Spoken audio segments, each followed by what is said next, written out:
validation, now I validate myself. Building inner strength, putting doubt up on the shelf. No more unnecessary drama, no more wasted time. Climbing higher constantly, making my own climb. Standing on higher ground, where excellence is found. My potential knows no bounds. Raising the bar, breaking ground. My network is my net worth. Choose your company wise. Surround yourself with eagles, not with sheep in disguise. Every interaction is a reflection of my brand. Quality over quantity, that's my personal command. Standing on higher ground, where excellence is found. My potential knows no bounds. Raising the bar, breaking ground. Whoa. I'm not just living, I'm manifesting my vision.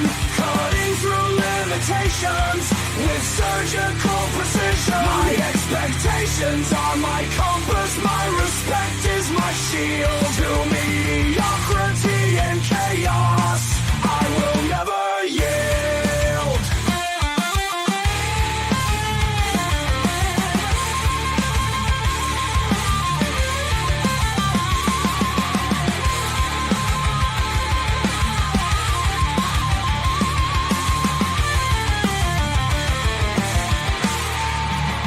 I'm not just living, I'm manifesting my vision. Cutting through limitations with surgical precision. My expectations are my compass, my respect is my shield. To mediocrity and chaos, I will never yield.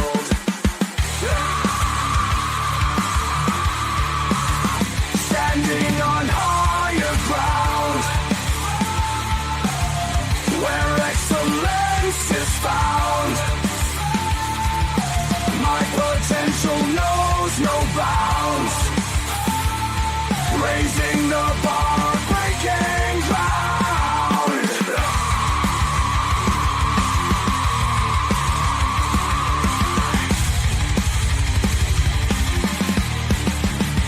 I'm not just living, I'm manifesting my vision.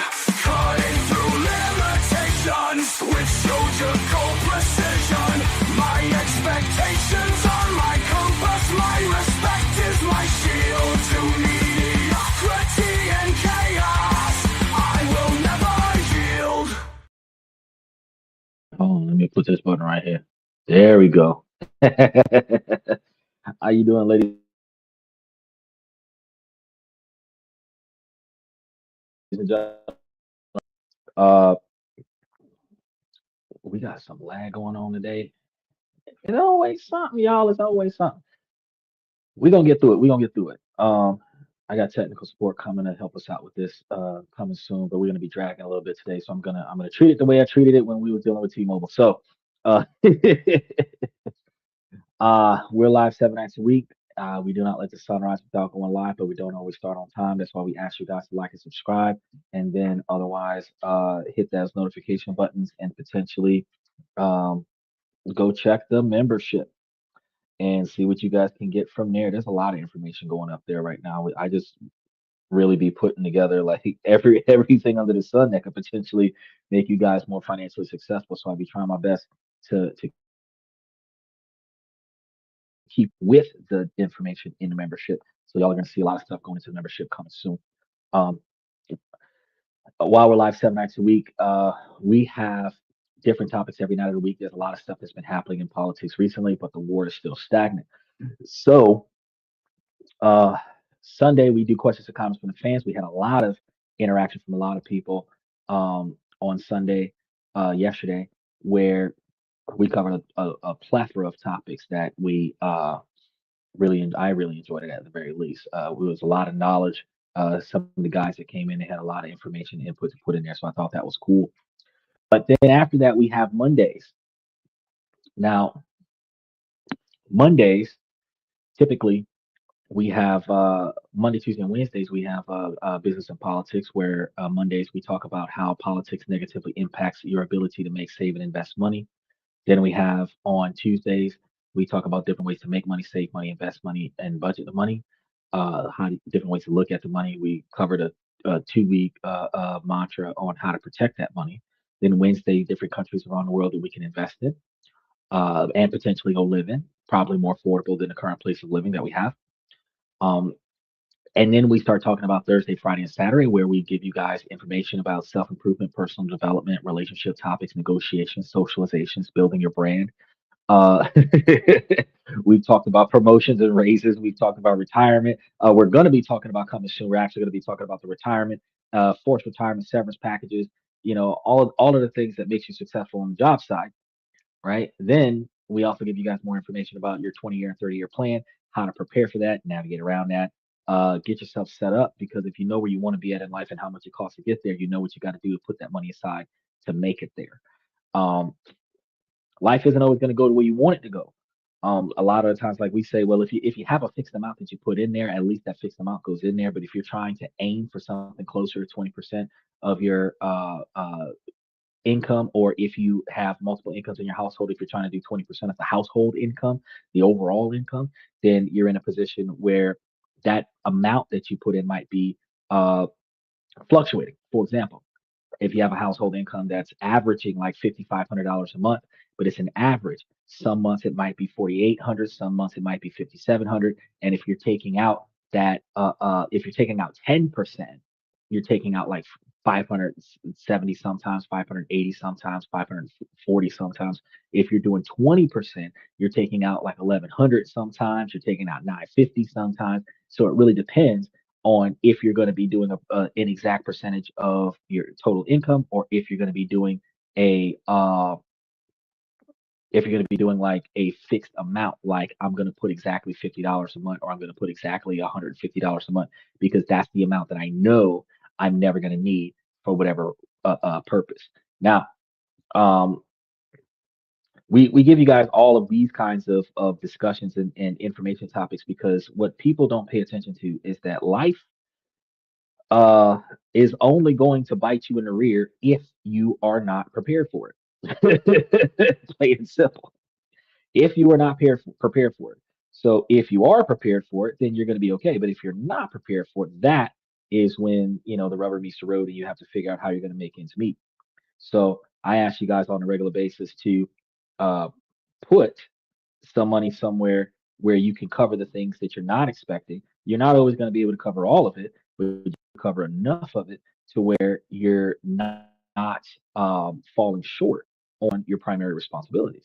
This is one of the things that not too many people pay attention to. Um, because I mean, when money's coming in and money's going good, a lot of people believe it is what it is. We're going to be all right.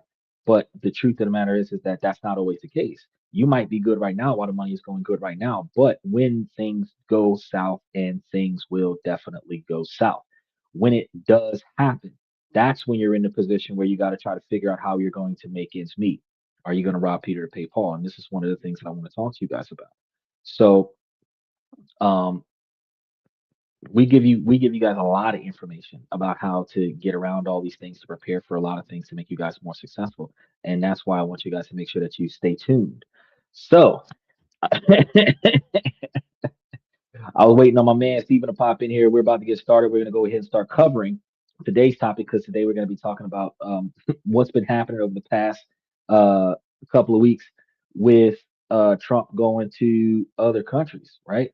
And we're going to see what's up with that, and how that actually impacts our ability to make, save, and invest money. Because you got to understand that while a lot of times, some people just talk politics for the sake of talking politics. I really only talk about how the politics directly impacts your wallet, because that's really going to be what benefits you the most, is being able to navigate how you're going to be able to pay bills and stuff to that effect. So we seen. some stuff happening and a lot of things changed. But when Donald Trump went to China in what was it just recently, uh, April or May of 2026, the headlines were focused on two things, you know, trade deals and diplomacies. But that was just the surface because behind the public handshakes and grand photo ops, a far more complex reality was unfolding because the official story was just that, a story. I mean, a carefully constructed narrative for public consumption, while the real motives and consequences that we're just so happening to see were just a little bit outside of the frame of what everybody was paying attention to. So, in tonight's show, we're going to be pulling back the curtain to look at the three layers of Trump's 2026 China trip that give a much fuller picture. So, we're going beyond the headlines to reveal a geopolitical gambit that is deeply personal in economic uh, spectacle that was more of a mirage than a miracle, and a masterclass in political symbolism that played two audiences at once.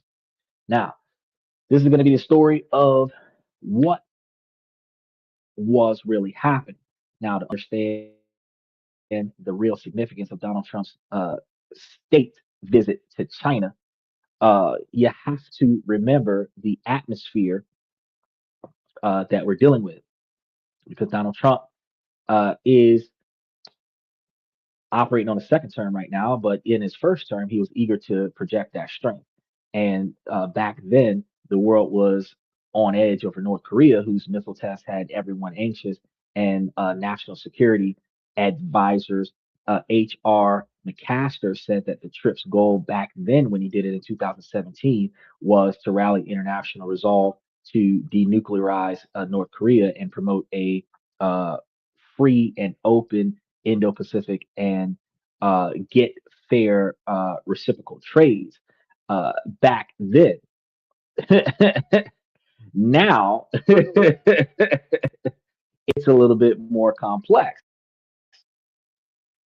because this time uh, he went because of partly because of what was going on with the Strait of Hormuz. Now, his first visit in 2017 on the surface was supposed to be to follow a script. They were supposed to meet, a press conference on some exact topics, and then China rolls out the red carpet, calling it a state visit plus, complete with military honors and an extraordinary tour of the Forbidden Cities. Now, he pretty much got the same experience this time around when he went back over there. The media had reported of handshakes back in those days where the praise of Trump heaped on his counterpart, where Xi Jinping and the massive eye-watering figure of the $250 billion announced business deals that were happening at that time. And we're looking at a lot of things shifting right now. But those narratives back then and the narratives that we got right now, one, you saw it on the news, and two, you see it all over social media. It it's an incomplete sketch of the three-dimensional events that keep happening when Donald Trump goes to China. So to truly grasp what's happening, you have to look beyond the official press releases.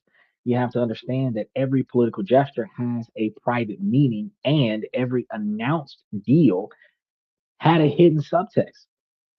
So the three angles that we're about to explore aren't conspiracy theories, they're the layers of analysts based on a deep reading of the events and their outcomes. So, we're going to reveal a trip that was less about solving diplomatic problems and more about managing perceptions. So, first, we're going to discuss the central geopolitical drama, which is the war in Iran. And we're going to show how Trump's approach wasn't just about the sanctions, but a deeply personal, high risk gambit to leverage Xi Jinping again himself in yet another deal. This was a bet on his own personality to reshape decades of geopolitics. Second, we're going to be looking at going behind the curtain of the widely touted $253 billion in trade deals. Again, about the trades. We're going to be going inside the numbers to show you guys why the staggering figures wasn't quite what it seemed. A masterpiece of economic theater designed to create the appearance of a massive win. I mean, a win is a win, but a massive win is far different from just a win, right? Third, we're going to be analyzing powerful unspoken symbolisms of the visit. We're going to be exploring how the state versus the state visit plus idea, uh, also throwing in that special honor situation like private dinner in the Forbidden Cities, were part of a sophisticated message aimed at two audiences at one time, serving both China's strategic goals and Trump's domestic political needs. So together, these angles paint a complete picture of a presidential trip that was far more calculated and complex than you were led to believe when the situation first took off. Now, the official story, Donald Trump's China trip, was dominated by one issue, the Iran war, right? Late March, early April 2026, fragile ceasefire was in place, but Iran had largely shut down the Strait of Hormuz to most vessels, disrupting global shipping and spiking oil prices. Which, if we're benefiting from investing in those companies, you see the companies going across the screen. You've got companies that are in oil transport like DHT and International Seaway. You've got stocks directly impacted by oil like Shell, Chevron, ExxonMobil that you guys see up there. Like you can really go in there and go and grab quite a few of them and benefit from the changes in events. You're looking at disrupting in global shipping and spiking in oil. So that's what you want to be paying attention to when you're going to invest in your stocks and bonds and investment opportunities. Now, the world was watching to see if the two great powers, which is the United States and China, could find a path to a durable peace. Trump's goal was going to be clear here. He hoped China would use its leverage as Iran's main oil buyer and economic partner to help in the war, where the United States officials wanted Beijing to cut or condition its support for Tehran, stop providing military assistance, and push Iran towards a more stable ceasefire. Ultimately, saying that the reason why Iran is able to function for a number of months during an all out blockade is because the person that's buying all of their export or the majority of it is China. So by talking to China, saying, hey, can you just stop giving him money until he give me what I'm due? That kind of keeps him from skirting me and talking to you. Publicly, Trump and Z agreed on high level points that Iran should never obtain nuclear weapons, and that the Strait of Hormuz should remain open for global shipping, right? Trump went further, claiming that Xi had promised not to send military equipment to Iran, which he called a big statement. However, no detailed, verifiable agreement was ever released to the public to reflect that.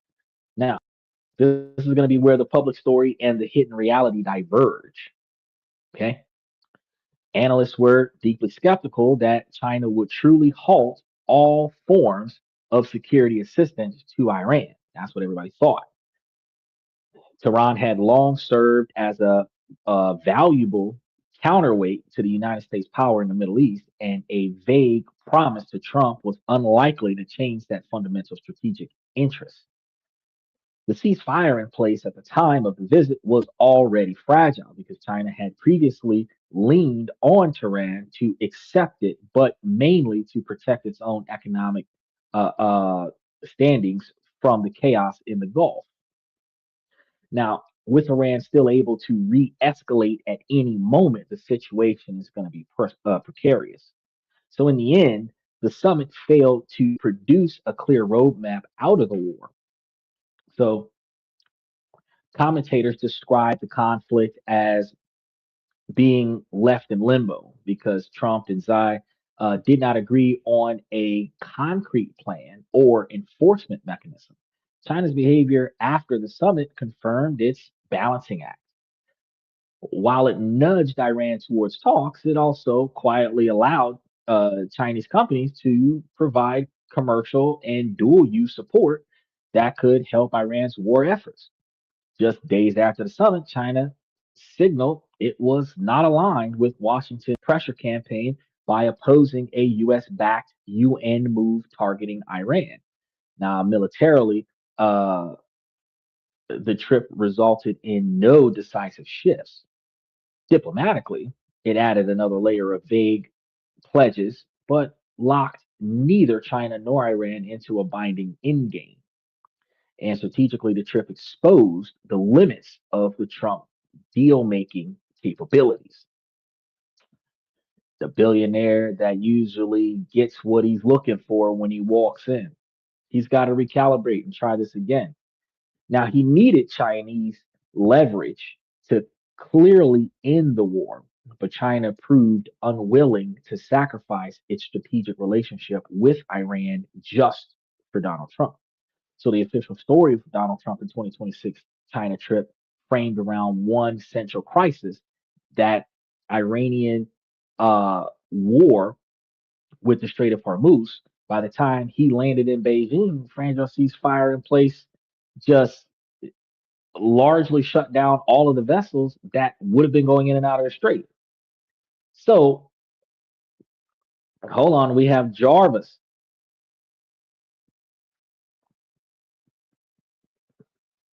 Jarvis says,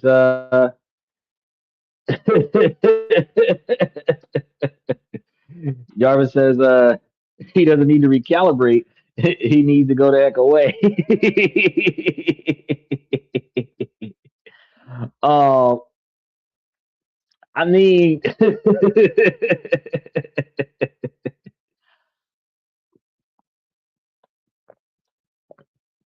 he said, prove anything you are saying. Well, first and foremost, are you able to disprove everything that I'm saying?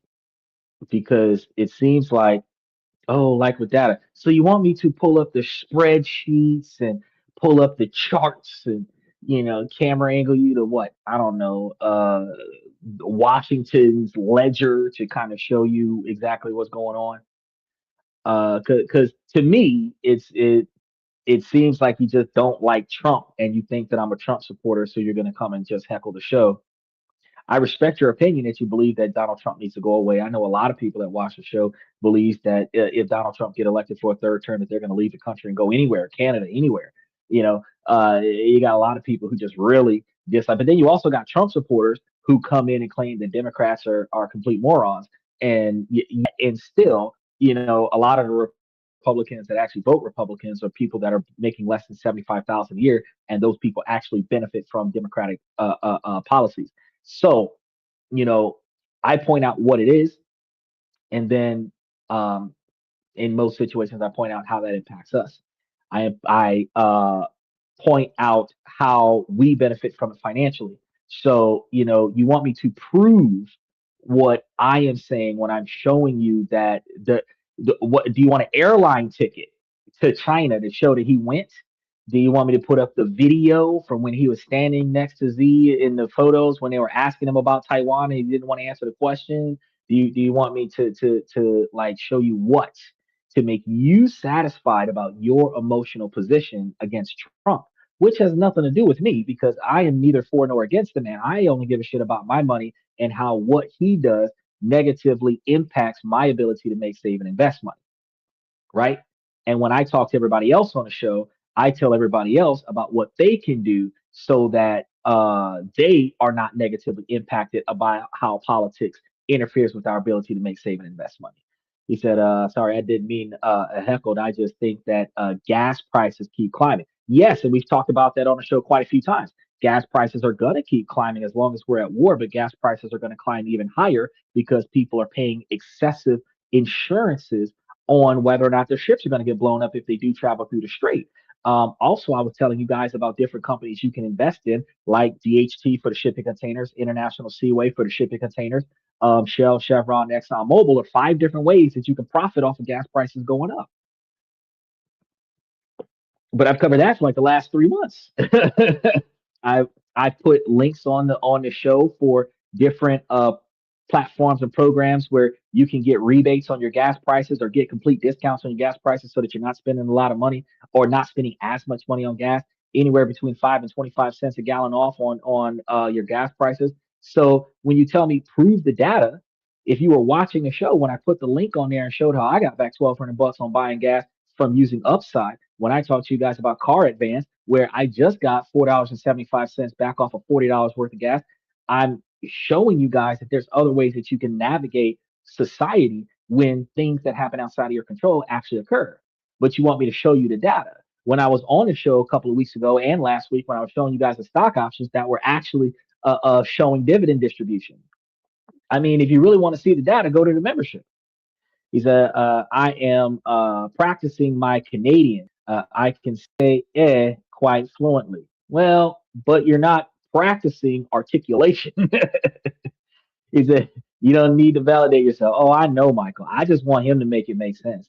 Special shout out to Dylan. Dylan used to be here on a regular basis. Then he disappeared. He fell off the map. He disappeared out the membership. I was like, what's going on with Dylan? He said nothing wrong with having an opinion, but the reality that we just have to deal with whoever is in charge, and we just need to try and get ahead regardless. And I completely agree with that, Dylan. Special shout out to Dylan. That is the exact reason why we talk about this, because we can't control what the people in charge do, but what we can do is control how it impacts us. So we first have to figure out what's going on so that we can figure out what to do about it. That's what I talk about on the show on a regular basis. He said, not emotional, just upset. Sir, upset is emotional. Before we go further with everything else you got to say, not emotional means that you're coming from logic and reason.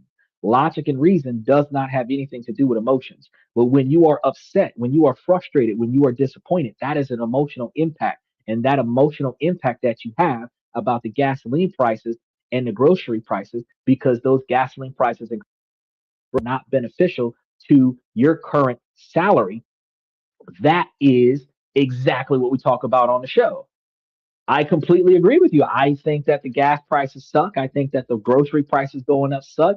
Gas prices and grocery prices are not going to be the only thing that's going to negatively be impacted by this. Your electricity bill is going to go up. Your water bill is probably going to go up. Your shipping for all products that you buy is going to go up, because since gas prices are going up, the ship that it's being shipped in on is going to go up. The tariffs is going to make it go up. The truck that it's put on when it's driven across the country is going to make the prices go up. So what used to be $5 is going to start becoming $10. Yeah, I completely understand that, but we talk about it all the time on this show. He said, "Profit off of others, misery." Absolutely, yeah, and we're going to be making a lot of money off of Jarvis. He said, "Just use this app; it gives you rebates." Yeah, that's exactly how it works. I mean, Steven had downloaded the Stash app, got 30 bucks for downloading the Stash app. Uh, Joe Jack just downloaded Stash app for the same reason. They're getting free stock on the thing on top of what they invest in. If you download Upside, every time you use it at the pump, it gives you back rebates. If you grab yourself a car advance, it just links directly to your bank account and then gives you back money for the gas that you buy. Yeah, that's exactly what happens. No membership required, because I actually do agree with that statement about we just have to deal with who's in charge. But we're not just dealing with who's in charge. That's the other part of it. We're not just dealing with who's in charge. We're also navigating around the decisions that that person makes. Whether it's a good decision or a bad decision, we're navigating around the decision. Because if he goes to China and gets China to do something, and China does something, and then Iran does something, and then, a few extra bombs got to get made, that's money coming out of our pocket. You do realize that in order for them to go to war, they write a blank check for resources that the treasury bonds cover. He said, but isn't that why we vote? No, sir. That's not why we vote. A lot of people vote for ego. A lot of people vote for popularity. They vote for the guy they recognize. They vote for the name that they remember on the ballot. They don't pay attention to the policies. They don't pay attention to the campaign trail, because with 70 something percent of America that voted for Donald Trump, that means that more than half of the voters were women. Well, not half of the voters, more than half of the women were voters, right? But the laws that Donald Trump put out after he got into office didn't favor the women who are pissed off now. And those women are pissed off at the men. Well, hold on now. 75% of or 70% of America voted. That means that, 40 something percent of both sides voted. 40 something percent of men, 40 something percent of women, right? That voted for Donald Trump. The LGBTQ community voted for him, but they voted because they were Republican. They didn't vote because his policies and campaigns would benefit them. LGBTQ community includes the T. The T includes surgeries, and those people are now banned from getting those surgeries. But they voted for it because they're Republicans. So no, people don't vote for the leader because of what the leader will do. They vote because they're Republican. They vote because they're Democrat. They vote because they're poor and they want to get money from the government. They vote because they're rich and they want to keep money in their pocket. They vote because they know who the guy is, but they don't vote because they know every single policy that's out there. Nor do they care, which is one of the reasons why Americans only vote once every 4 years when you technically are supposed to be voting every 3 to 6 months. There's always something to vote for. But since nobody votes, everybody's abstained. The people who make the executive decisions, the 5 to 10 people in the room when the decision gets made, because nobody else is going to question it. When's the last time you went to a town hall, Jarvis? Probably never. You don't even know where the town hall is in your neighborhood, right? But when things suck in your neighborhood, when things suck in your city, when things suck in your state, when things suck in your country, that is because collectively the society has failed to do their due diligence to contribute to change. Because Congress, the only reason why we've got people in Congress from 18 to 60 is because nobody else has ever contested that seat. They're in there for 40 years on 2 year terms because they've been reelected 10 or 15 times because nobody else is trying to run. There's 500 people that want to be in Congress and 280 something million Americans that don't give a shit. You're 200 something 80 Americans that don't even want to do jury duty, much less do 2 years in Congress. When Congress is getting like $125,000 to work for 6 months, I don't understand why everybody's not running for Congress. You get fucking what, $25, $30, $40 a day for jury duty, but you get almost $250,000 to sit on a seat for Congress for half the year. I would be running for Congress every 2 years, you know, but people don't, you know. Michael said, only thing going up in my life is blood pressure. We're focused on our controllables. That's right. Special shout out to Steven. Now, where were we? Because he came in. He came in with some pretty interesting stuff. Ah.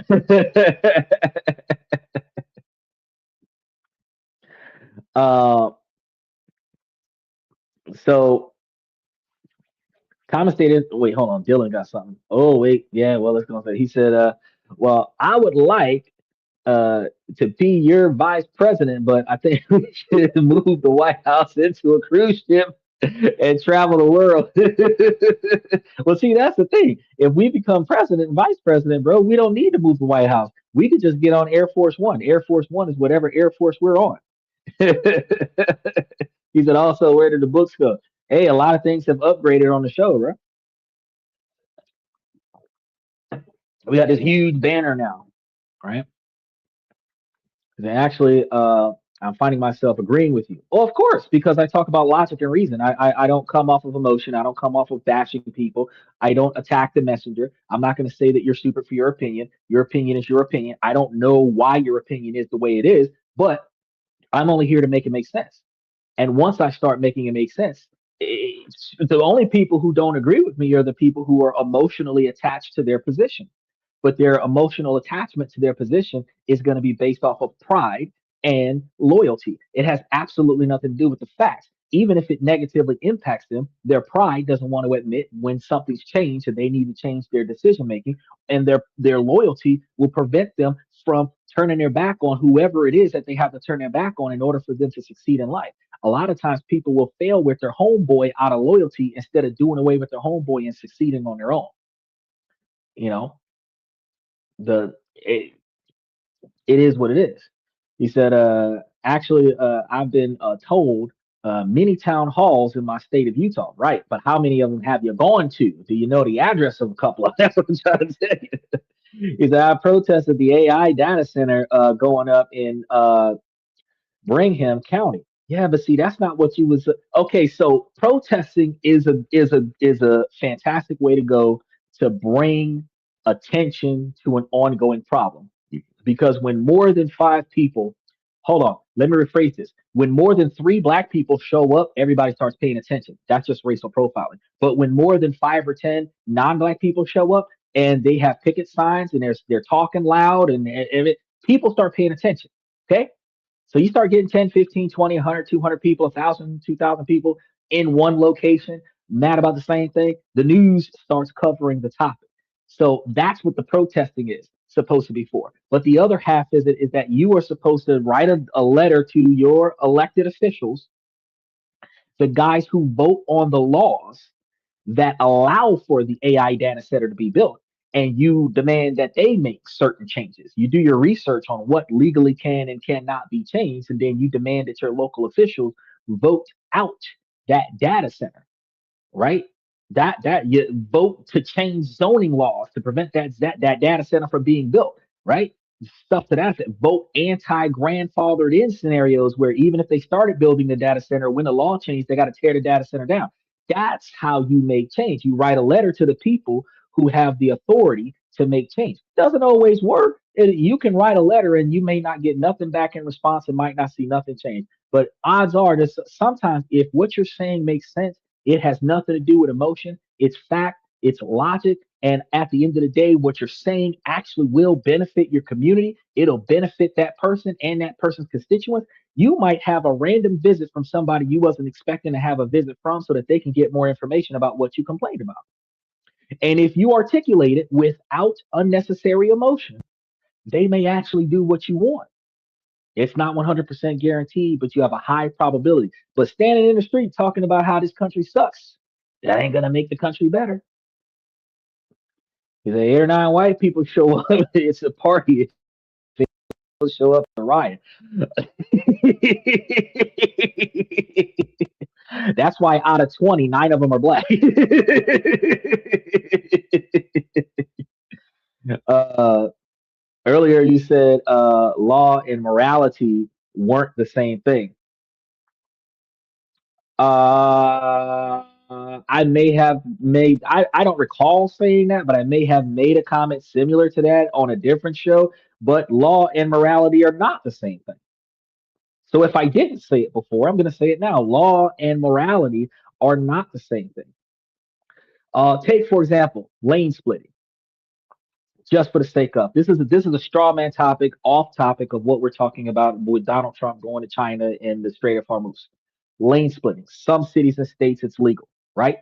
The morality of it, the ethics of behind it, would be that if traffic wasn't moving and the motorcycle person got off of their bike and walked their bike through traffic like a bicycle person would walk their bike on a sidewalk, that lane splitting wouldn't be much of an issue because that motorcycle person would be able to see cars and navigate around those cars while everybody's sitting still. They can move their bike to the front of the road. They can mount their bike when it's time for them to take off at the green light, and they would not be, from what we've seen with plenty of YouTube videos and TikTok videos and everything like that, rolling up past the first car that I either stopped on the line or over the line, and they're rolling past that car, which puts the motorcycle into the crosswalk.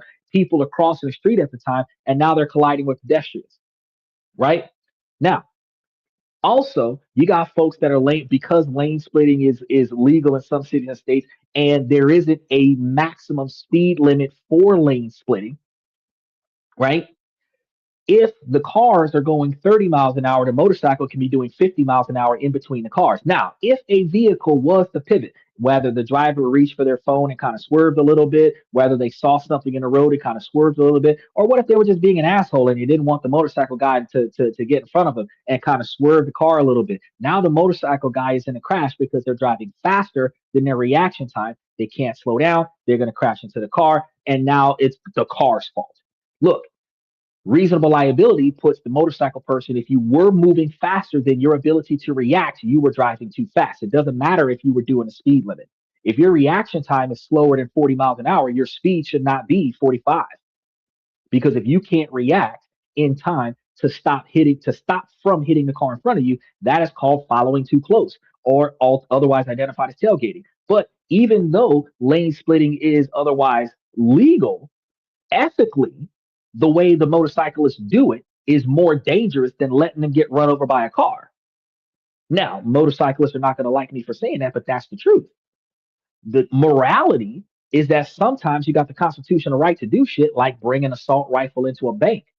But morally, ethically, you probably shouldn't. Yeah, it might be okay for you to conceal carry your pistol in there, but a goddamn Long John Silver's M16 in your hand, finger on the trigger as you walk into the bank, traditionally that means that the bank is getting robbed. Even though you are going to make a deposit, even though you're bringing money into the bank, the visual image of you holding that big ass assault rifle as you walk into the bank makes everybody believe that they're under attack. And before you can say, I'm here to make a deposit, they are shooting at you in the bank. Not because you did something wrong, not because you're breaking the law, because morally and ethically, that type of behavior is stereotypically the behavior of a criminal. So, morals, ethics, law, not the same.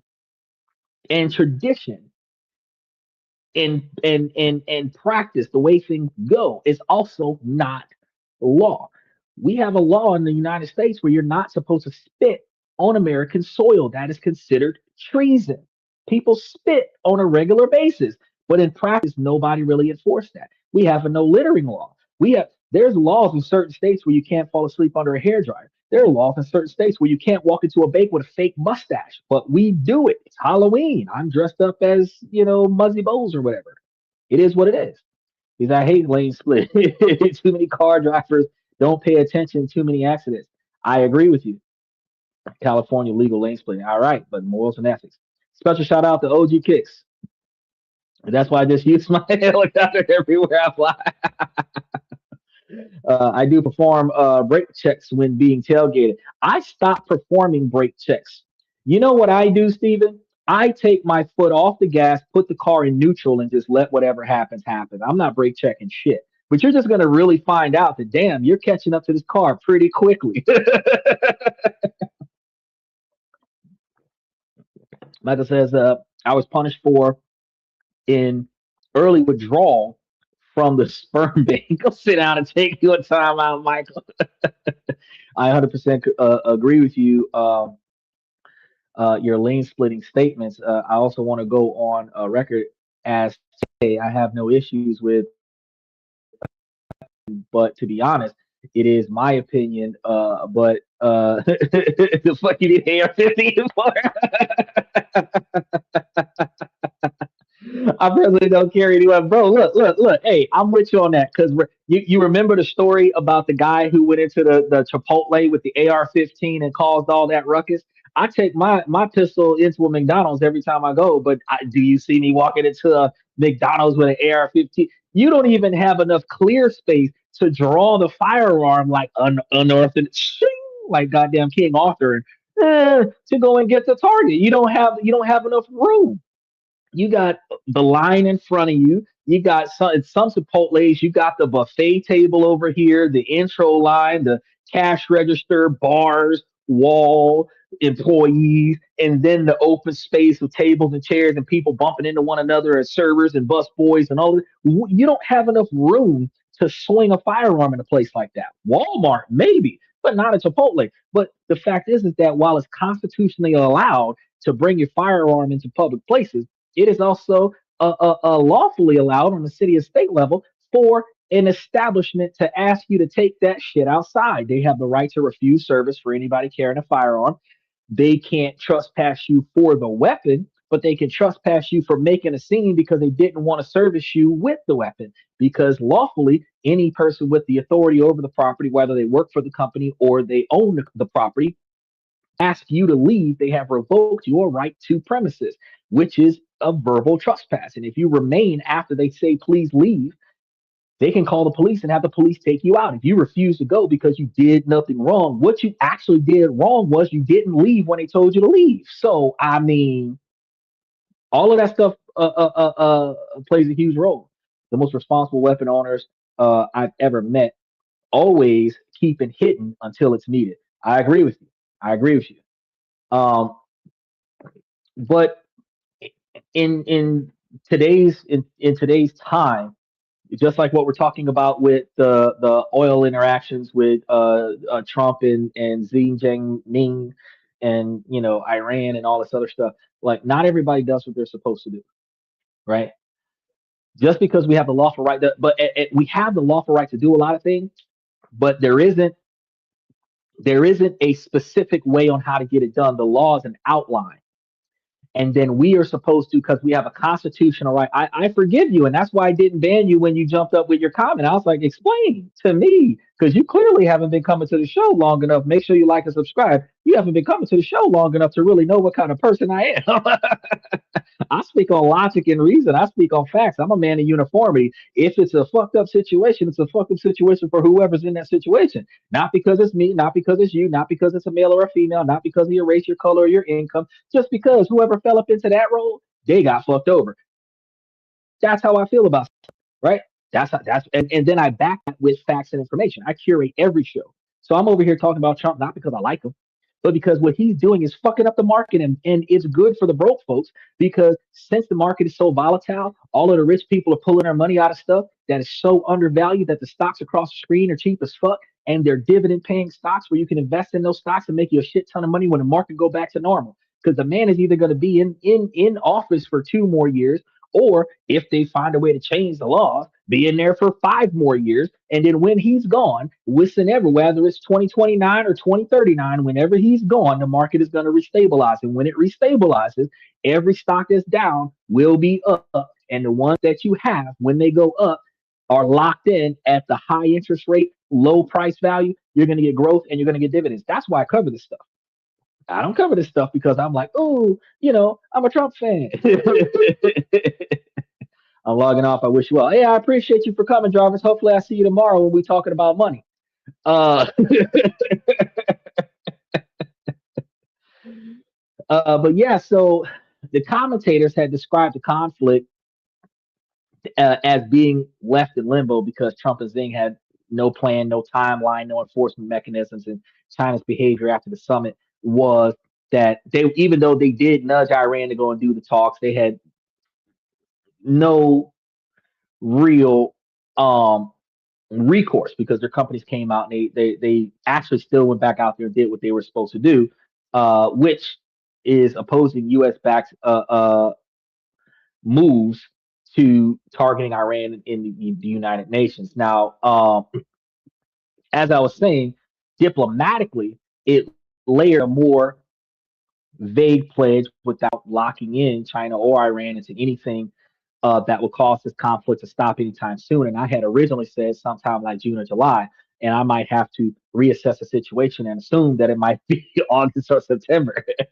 But strategically, this did expose the limits of Trump's deal making approach, and that's when Jarvis came in because I was like, he needs to reassess and go back in, and Jarvis was like, nah, Trump needs to disappear. Look, since he needed the leverage from China, but he didn't get it. Now we're in a different situation where he's got to figure out another way to put a stop to this conflict. Because one thing he's not going to do is surrender. He's not going to back down and just let Iran have the strait. That's not going to happen. So, if the first angle was the geopolitical gambit, the second angle that we're going to be talking about now is going to be the economic spectacle. At its heart was a single jaw dropping number, which was $253.5 billion. Now, this was the headline that flashed across the world on earlier this year, but I think we also heard about it before in November of 2017, where the United States and China companies had apparently signed some massive agreement somewhere, symbolizing a new era of cooperation, where China's commerce minister called it a miracle. Now, for a president who built his brand on deal making, this was the ultimate validation. The message to the American public was going to be simple: that I went to China and brought back $250 billion. And the same way he talked about how he called Sharpie and reduced the price of the pen from $1,000 a pen down to $5 a pen. That was a good deal. That was a good deal, right? Who the fuck pays for $1,000 Sharpie says White House on it. That's what I'm trying to like, who does that? Who pays $1,000 for a Sharpie that says White House on it or United States President on it? I could have bought an aftermarket one looked exactly the same way for like $15 or $20 a pen. They're paying $1,000 a pen. That was crazy. Now, it was going to be a political masterstroke for what everybody paid attention to because the headline's so huge that it seemed to overwhelm any criticism except for what happened earlier today. Either that Sharpie deal was a game changer. Damn right, because he signs one executive order and gives the pen away and then signs another executive order at $5 a pen instead of $1,000 a pen. He is saving $995 per executive order that he signs. That was a huge game changer.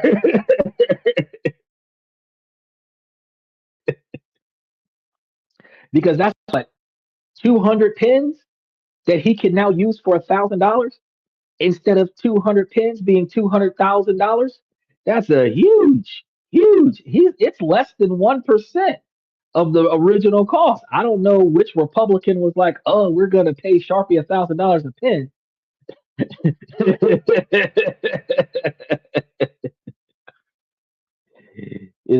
I would tag stuff up like a sketcher if I had $1,000 Sharpie.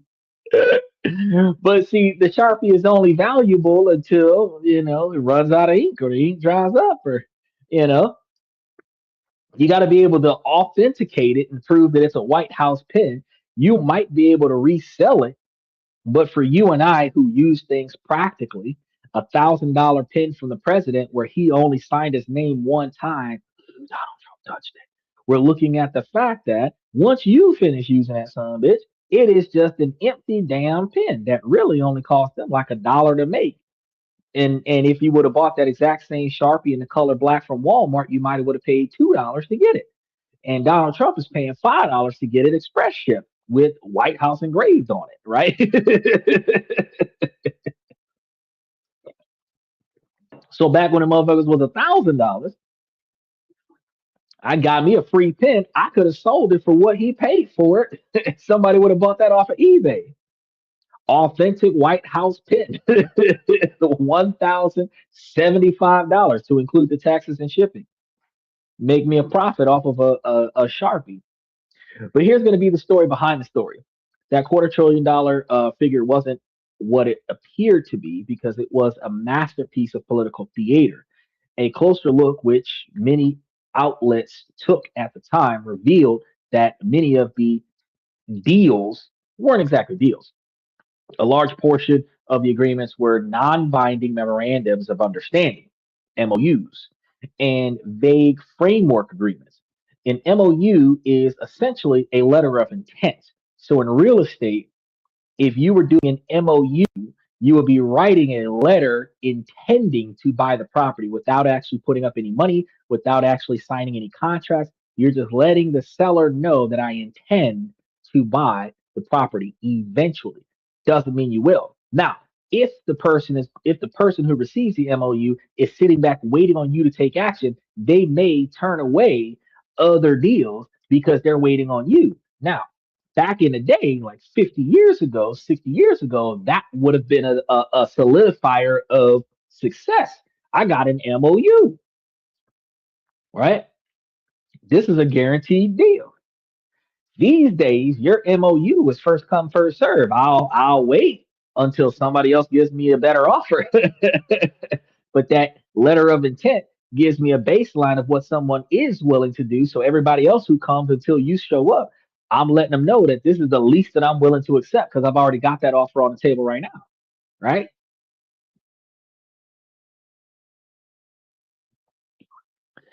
So it's a statement that two parties will explore the possibility of doing business together, not actually doing business together. It's going to carry no legal weight and requires no firm commitment. They can go back on a deal and nobody's liable for anything, right? Announcing MOUs as a $250 billion victory is like claiming that you've won the lottery because you bought the ticket. So let's break down some of the biggest components. A counterpiece was a $37 billion agreement for China to purchase 300 Boeing aircrafts. This was presented as a fresh monumental order. Problem there wasn't entirely new. Many of the planes included were part of an existing order or commitments that haven't been fulfilled. It was a common practice for state visits to China to involve repackaging old deals into a new impressive argument. So while great PR moments, it wasn't a sudden $37 billion windfall. Like China. I like China too. I like Chinese. I like Vietnamese. I like Indonesian. The Philippines is number one on my list.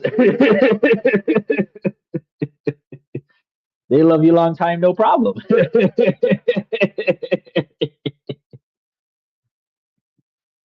Then there's the colossal energy deals, a joint development agreement valued at up to 43 billion to advance the Alaska LNG project, a plan to export liquefied natural gas to China. Sound transformative, but the agreement was just to work cooperatively on LNG marketing, financing, and investment models. The models, what it would look like, working together on how to plan it, not actually doing it. So, with the goal of signing definitive contracts later being in this agreement, they actually haven't even gotten to the contract part. We're just in the negotiations phase of the negotiations. If that's not a double standard. So it was an agreement to discuss building a pipeline, not a contract to actually build the pipeline. Uh, Years later, that version of the project has not materialized since 2017, falling victim to shifting market dynamics and the escalating trade wars. Now, another major deal and nearly $84 billion investment by China Energy in West Virginia's shale gas industry suffered a similar fate. The memorandum of understanding was signed with great fanfare, but the grand plans largely dissolved as United States and China tensions grew. So this pattern was repeated across the board. The agreements were often non-binding, repackaged old news or aspirational goals with no clear path to completion. So, what was the point of that? Well, the point was the headlines.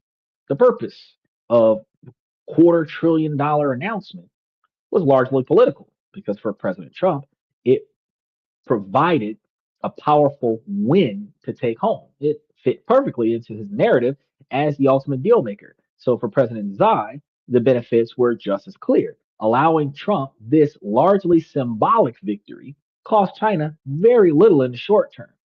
In exchange for a stack of non binding papers, Xing got to flatter the American president, ease tension, and portray China as a cooperative partner. It was a mutually beneficial performance where both parties benefited.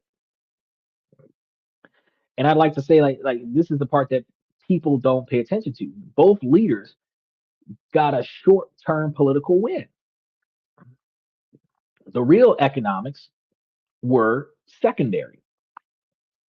The $250 billion figure wasn't a number meant for balance sheets. It was a number meant for television screens, people to see it, listen to it, talk shit about it at the barbershop, right? Now, let's get to that third layer. The third layer of this most recent trip is going to be about the power of symbolism. The official story is that Trump received a state visit plus, elevated level of diplomatic reception. The reality is that he was the star of the meticulously choreographed pageant designed by his hosts to achieve their strategic aims and consumed by his American supporters as proof of his status on the world stage. Now, this was no typical stage visit. The ceremony began in the moment of the Air Force One landing. Trump was greeted by a full military honor guard and flag waving children.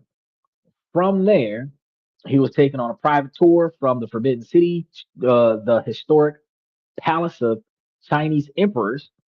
Most significantly, President Xi hosted a private dinner for the Trumps inside the Forbidden City, an honor widely described by Chinese and West media as the first state dinner for a foreign leader inside the palace in the PRC era. Y'all understand the PRC era? That's like the last 100 plus years. Right? So the Chinese government understood who they were dealing with. They knew Trump appreciated opulence, grandeur, and being treated as exceptional. The State Visit Plus was, on one level, a masterclass in flattery. But this was far more than just flattery. By hosting Trump in the heart of their former imperial palace, the Chinese leadership was sending a powerful message to the world and to Trump. They were saying, we see you as an equal. We are a great power with a history as grand as any other. And they've got a damn good history, I tell you what. Hosting the American president in the seat of their ancestors, emperors who were symbolic and elevations of their own statue. I got to tell you, it's a subtle assertion of uh, portraying a little bit of dominance alongside the United States. However, this pageant was also broadcast to a different audience because Trump's political base in the United States, for them, the message was entirely different, but just as powerful because they saw a leader who they felt was constantly under attack from the domestic media and political establishments. Then they saw the images from China. They saw their president being treated with a reverence that bordered on imperial. They saw the leader of the world's greatest superpower closing down a world famous historical site for a private tour and dining where emperors once dined. They saw him reviewing military parades, which Trump himself called magnificent. So, for this domestic audience, the message wasn't one of uh, portrayal between the United States and China, it was one of personal supremacy. The subtext here is going to be that, they're going to read a completely different dynamic, such as our leader, who is disrespected at home. As you see when your boy came up on the show and just kind of tried to read Trump as rights, our leader who's disrespected at home is so powerful that even the communist leaders of China treated him like royalty. The grandeur was seen not as a reflection of China's status, but as a tribute to the Trump's own status. It confirmed that their belief that he was a strong leader who commanded respect in a way his predecessors had. Yeah, I got to tell you, in the history of being a Biden fan, Biden has never commanded that level of respect. For one, he didn't have to. He said, I bet the food was fire over there. Man, I don't know if you have ever had a Chinese person cook for you. I'm not saying going to a restaurant and ordering something from a Chinese restaurant. I'm talking about the cook specifically make you something for you to eat that is not on the menu. I can tell you every time I have ever experienced that, it was always above and beyond anything anybody else could ever imagine. I'm not gonna cap. Them folks can cook, male and female alike. Them folks can cook. And when they decide, they already put a lot of effort in their presentation, plate presentation, everything to that effect. They put a lot of effort into the ingredients. They put a lot of effort into the food in and of itself. But when they want to impress you, their food is custom. Yeah, in America, you want to impress somebody, just gonna take you to Ruby Tuesdays. In China, they will build you a Ruby Tuesday and cook the shit in the bag. It's a completely different atmosphere, you know. China only respects strength, not anything else. Um, they respect difference as a novelty. Um, because recognize that while you can go to China as a American and be stereotyped as a foreigner. The racism there still exists. So people with dark tans have mixed experiences because some people look at them as celebrities because there are no dark people in their culture, but the children actually get bullied more often because there are no dark children in their culture. So they respect strength, but they also respect uniqueness. So if you're not from around there, you don't look like everybody else, you don't talk like everybody else, you don't behave the way everybody else around them, you're different. And because you're different, they hold a level of minute respect for that. Once they get used to you though, all the ways that they can translate the N word might actually start coming out. But that's in every country. There's not one country that doesn't have some type of bias culture embedded in it. It's just that when you go to another country as a foreigner, uh, China, Vietnam, Indonesia, Philippines are places where because you're a foreigner, because you're a tourist, because you're new to the area, they don't know who you are. They're going to at first give you somewhat of the utmost respect. Now, being the president of the United States, being popular, oh yeah, you're going to get a whole lot more respect than what you would have gone had you just got off the plane and they've never seen you here before, right?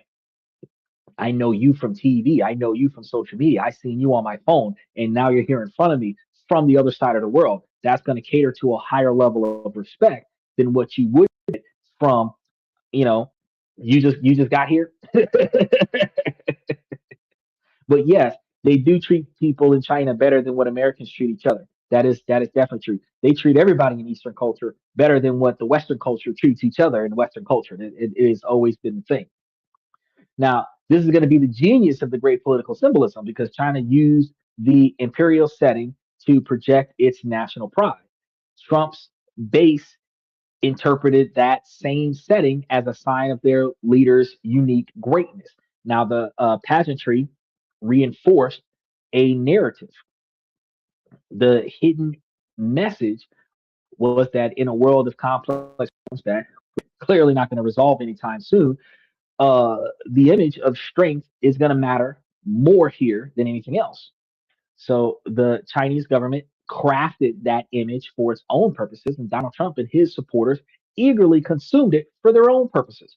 Both sides got what they wanted from the show. So, what do you think was there? Were these layers the trip of obvious uh, political resolutions at the time, or were they overshadowed by really big headlines? I want you guys to tell me what you guys think about that in the comment section. Now, if you want more deep dives about stuff like this, I want you guys to make sure that you take the opportunity to like and subscribe to the channel and mash those reaction buttons and notification bells because we're going to be giving you guys some pretty deep insights coming up. Because actually, there was some stuff that happened that I actually just thought about it, and I need to go ahead and cover that before anything else. Um, I was when I was doing the research over this, I seen and heard and read something about this long, like 12 or 24-hour prayer situation. I don't know if anybody else uh, paid attention to it, but it's something that came up, and I was sitting over here wondering, are are are we going to start doing that? Um, because hold on, let me explain to you what's going on right now.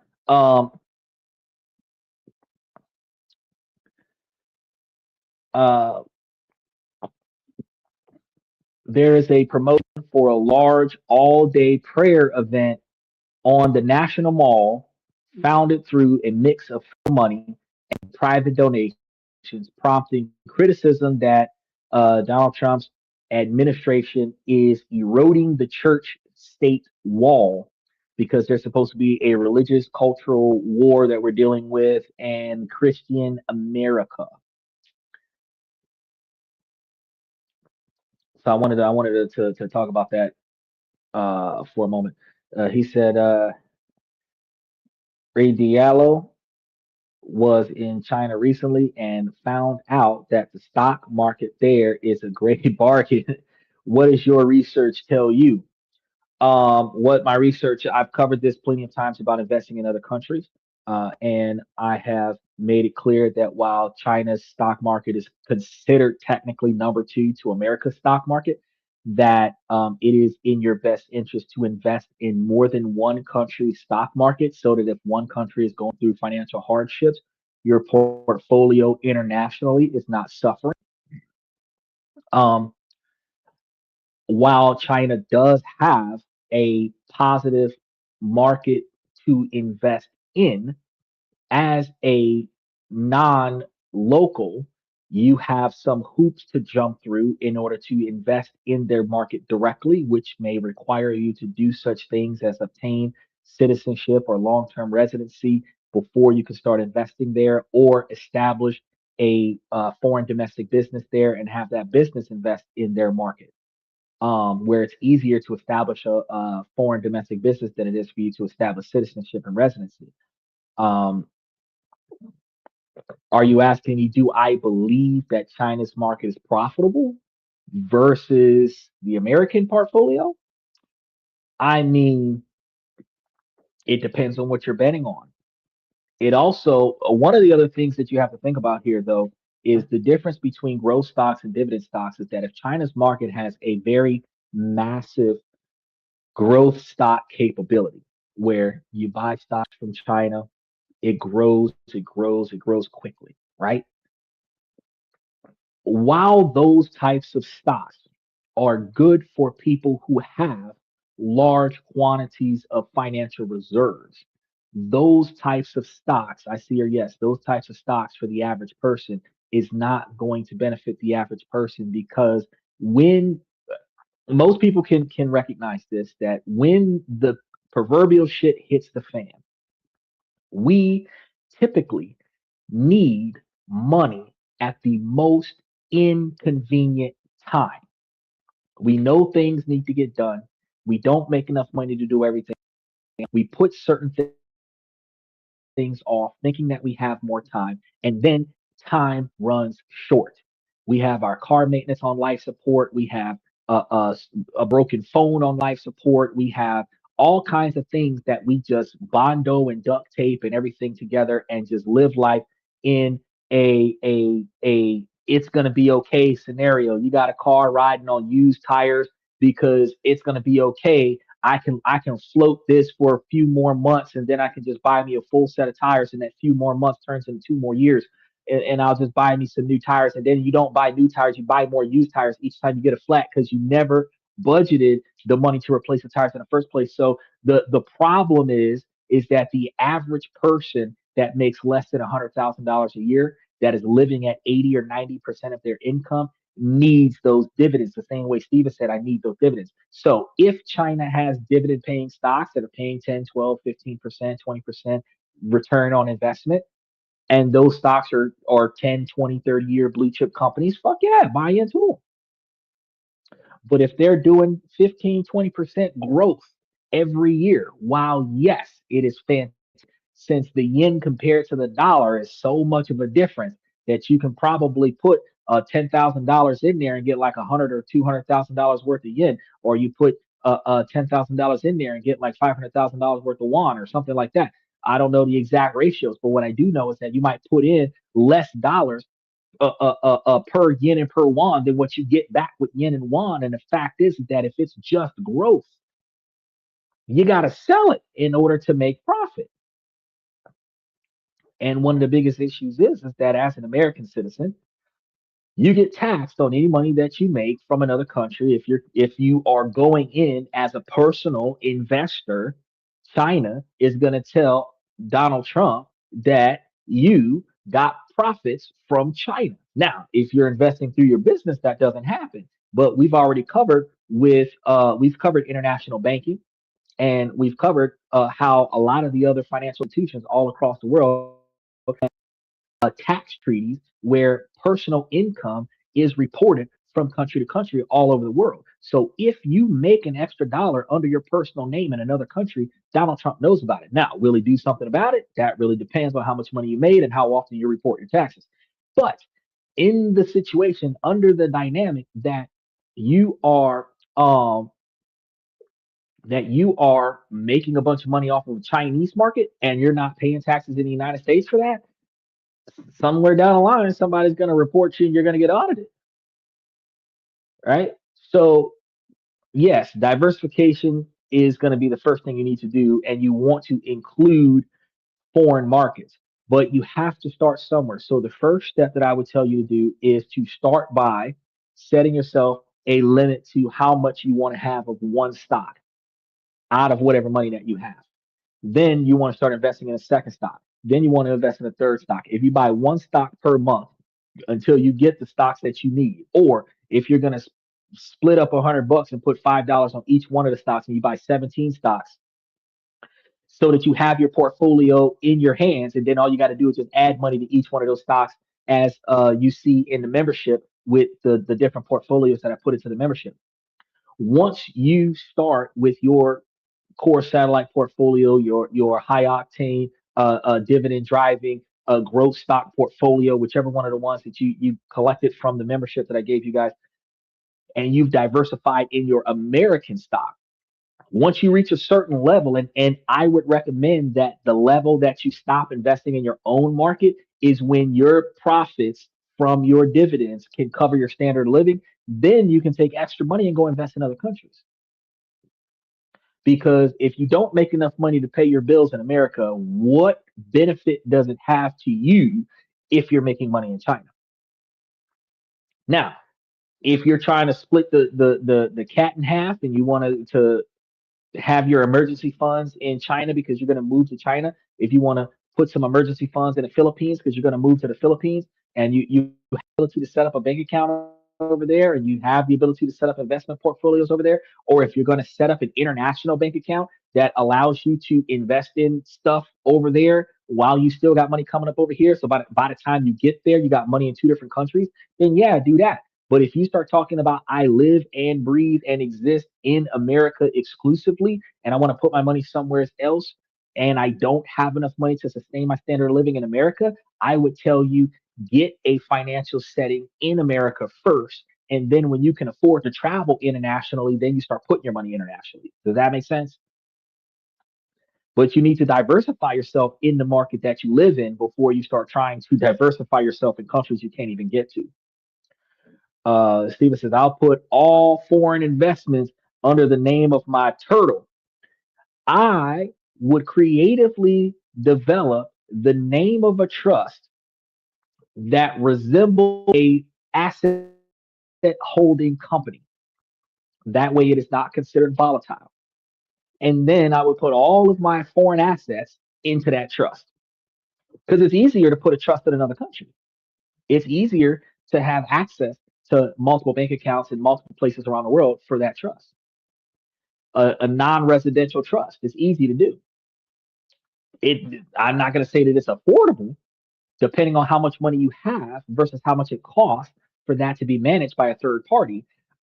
Truth be told, like a lot of times you might want to build your wealth up first because like some of those trusts that I told you guys about, they charge like 1 or 2% of your overall portfolio, and you have to make more than $100,000 a year in your portfolio in order for them to take their 1 or 2%, where they're walking away with $2,000 out of your $100,000, or $20,000 off of your $1 or $2 million, right? For managing your portfolio. So you want to have enough money for them to move your money around the way you wanted to move your money around, and enough money to pay them, and enough money to pay you. Because if they're getting 1 or 2% out of your portfolio, and you want to put 50% of your dividends back into your portfolio, that means that all you got left is 48% to divide between you and whoever else are going to be beneficiaries on your portfolio, right? So you got to calculate that stuff in. And if you're trying to calculate inflation, you might want to, instead of just taking out 48, you might want to say, well, I'm only going to do 40. That way, the other 8% can offset inflation and taxation. Because trusts don't get taxed like individuals get taxed. So you might have to put 50% back into the portfolio, have 8% there for taxation and inflation, 2% there for the third party, which is 10%. So now you only got 40% to divide between you and all of the other beneficiaries that you have on there. And first beneficiary is going to be you. Your second beneficiary might be your wife. You might split your beneficiaries with your wife, and then you have the children that'll be the successor beneficiaries. And if you have grandchildren while you're still alive, they would be successor beneficiaries. And how will those dividends be divided up? All of that stuff has to be considered when you're putting this stuff together. Because when it becomes irrevocable, you know what I mean? That's going to be when you can't make any more changes. Once the rules have been set and they're non-revocable, that's when you can't make any more changes. Do you prefer dividends over growth stocks? I believe that growth stocks benefit you because growth stocks increase faster over time than dividends being handed to you. I believe both of them benefit, but I also believe that dividends are more effective for low income investors. Dividends are more effective to prevent you from selling your position. So, do I prefer dividends over growth for people who are starting up? Yes, I'm going to say dividends are way better than growth. Because even if you put stock on Netflix and say Netflix went up $500 per share not too long ago. Now, that's like a 50% boost on your stock. If you got 1,000 shares, you just went from $100,000 to like 1.5 mil, right? It just jumps. The problem is, though, is that if that $500 bump that it had is the last bump that it has for another couple of years, you're not doubling your money every 2 years. It's just going up pennies at a time. Like, say, for example, gold. Gold was $200 back in the 40s and 50s. It's like $5,000 now. It took almost 70 years for the $200 per ounce gold to be valued at $5,000 an ounce. If you need money now, you're not going to wait 70 years for the gold to be worth $25,000. You're going to sell that now to pay for the shit that you got now. Growth stocks are beneficial for people who already have extra money lying around, so that when they have financial complications, they don't have to touch their portfolio. Growth stocks are beneficial for individuals who will leverage that growth, borrow money against the stone, buy assets cash up front, and then pay the growth loan back with, guess what? Dividends. Because if you have $1 million growth portfolio and you borrow $500,000 against that asset, and then you go buy you $500,000 house, you own the house cash up front. But guess what now? Now you still have to pay back the $500,000 to the loan that leveraged your portfolio. So the problem is that if your $500,000 a loan is going to be $2,500 a month payment, where are you getting the $2,500 a month from? The average person that's not paying attention to this is going to be getting it straight out of their paycheck that they work for every day. But if you have dividends paying you from your portfolio, where out of your $1 million portfolio, you're getting $2,000 a month back or more from your portfolio. where at least a portion of your portfolio is dividend paying stocks, that $2,500 a month, which would ultimately be about $25,000 or $30,000 a year, would be coming from your brokerage account to pay for the capital that you borrowed against your brokerage account, which means that you borrowed money to buy a house, cash up front. The brokerage pays for the loan. You personally pay for nothing. You've got a house free and clear where the debt and the asset are separate, and the entity that is paying for the debt is not you. That is why I say that the dividends are more valuable than the growth.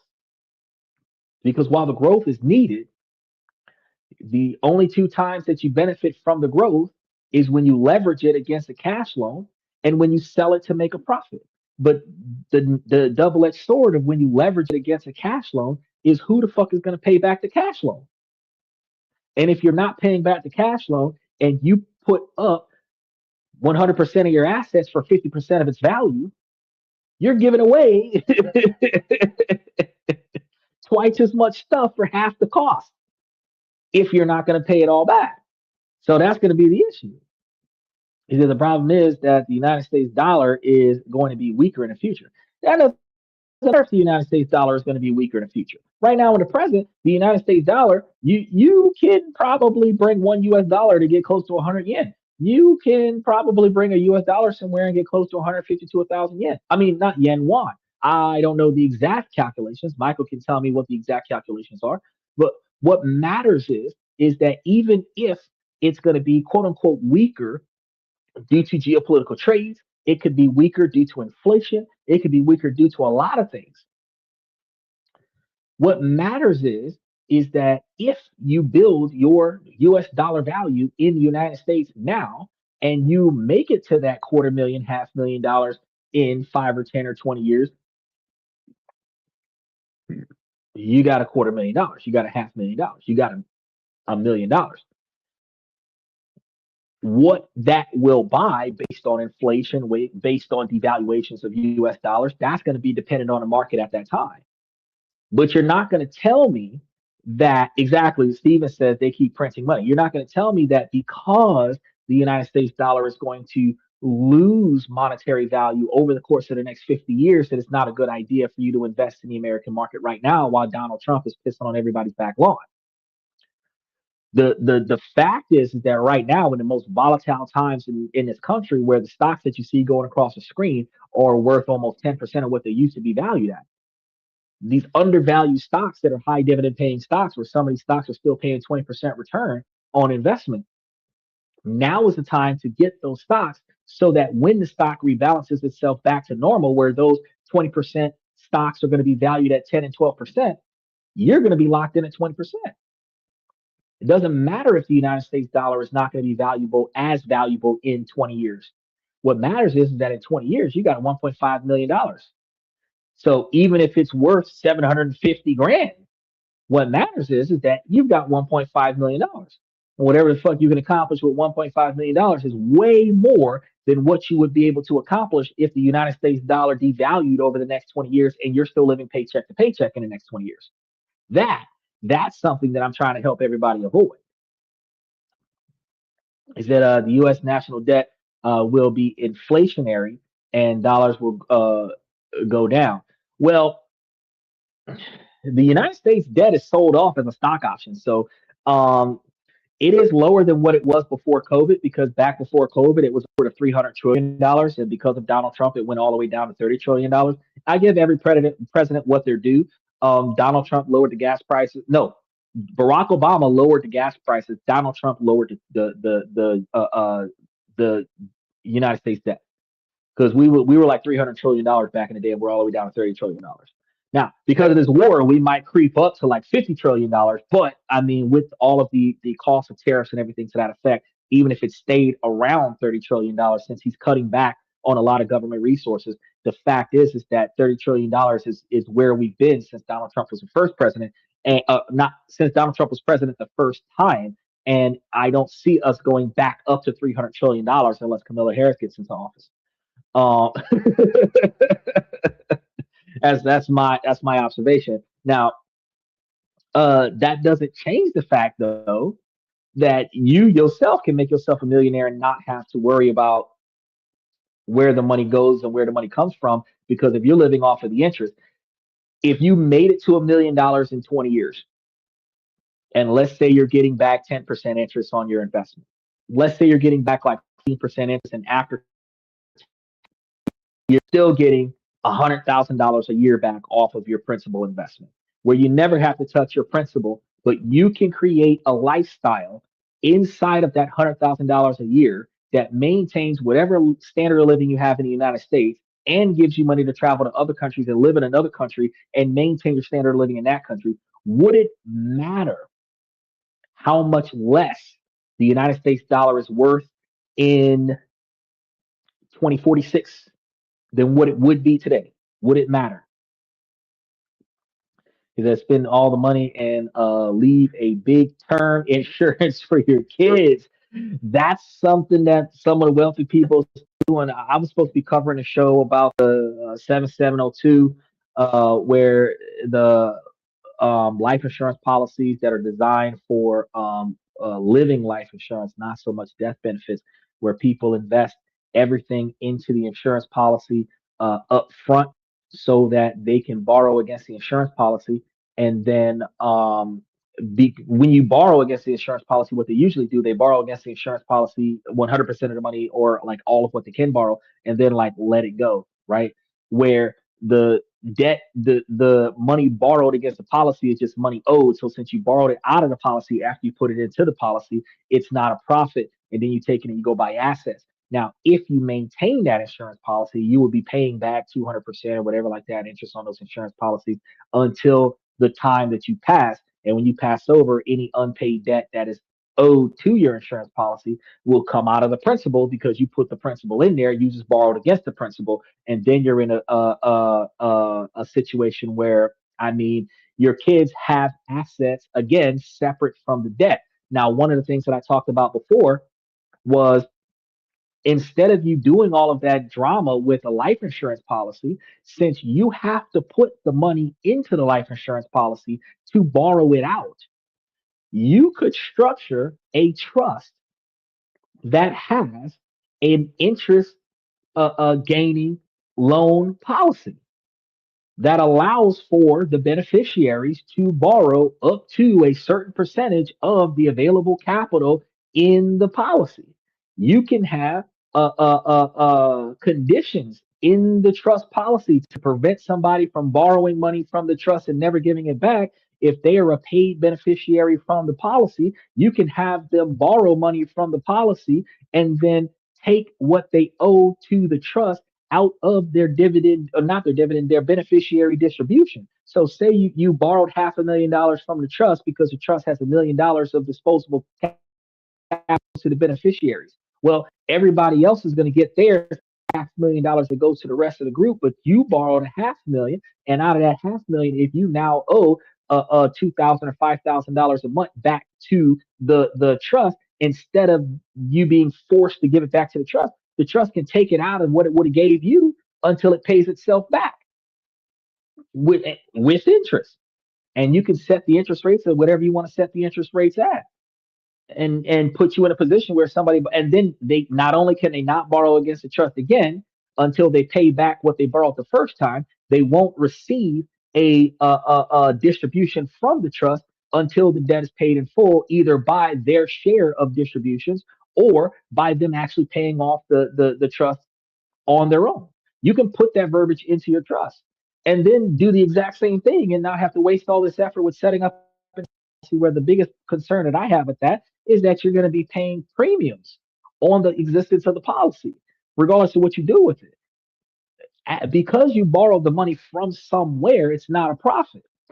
And because you owe that money to something, it's a debt. And if you're paying on that debt, it's deductible.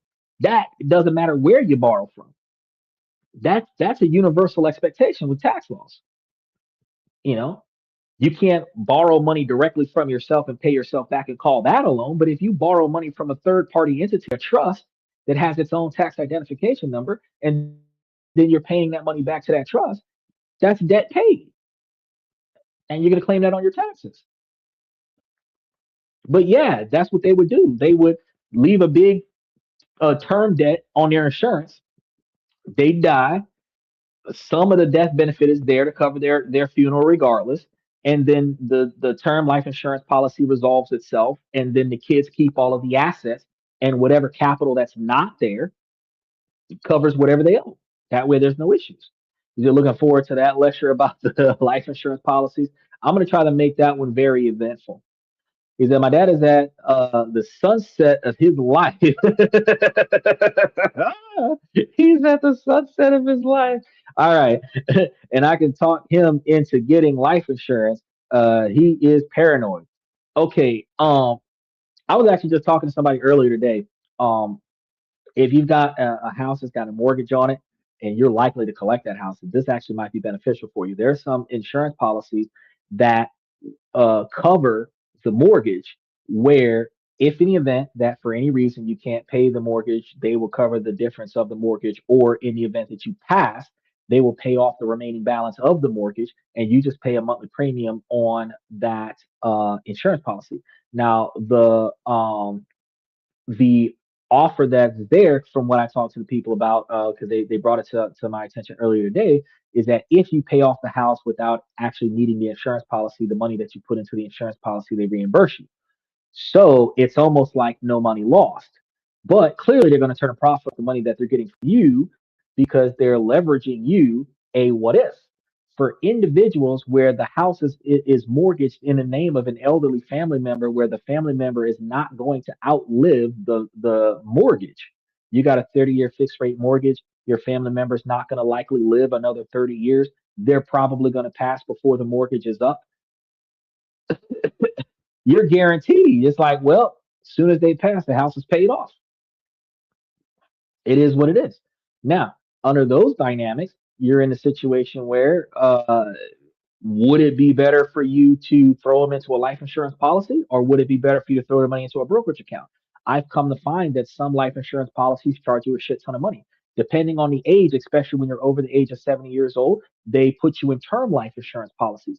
And the problem with term life insurance policies is that if you outlive the policy, you lose the benefit. So what you have to do is you have to renew the term life policy and pay whatever you got to pay to renew the term life policy. So if you do a 10-year term life, if you're 70, you do a 10-year term life at 78 or 79, you need to renew your term life for 10 years, right? Or another 5 years or so. And just and then when you think about that, you're doing what, 100,000, 200,000, $300,000 term life policy. You're not always doing like a million, 2 million, $3 million term life policy. And depending on how much the money back you're supposed to get off of that term life policy depends on your monthly payments. The older you get, the higher the payments are.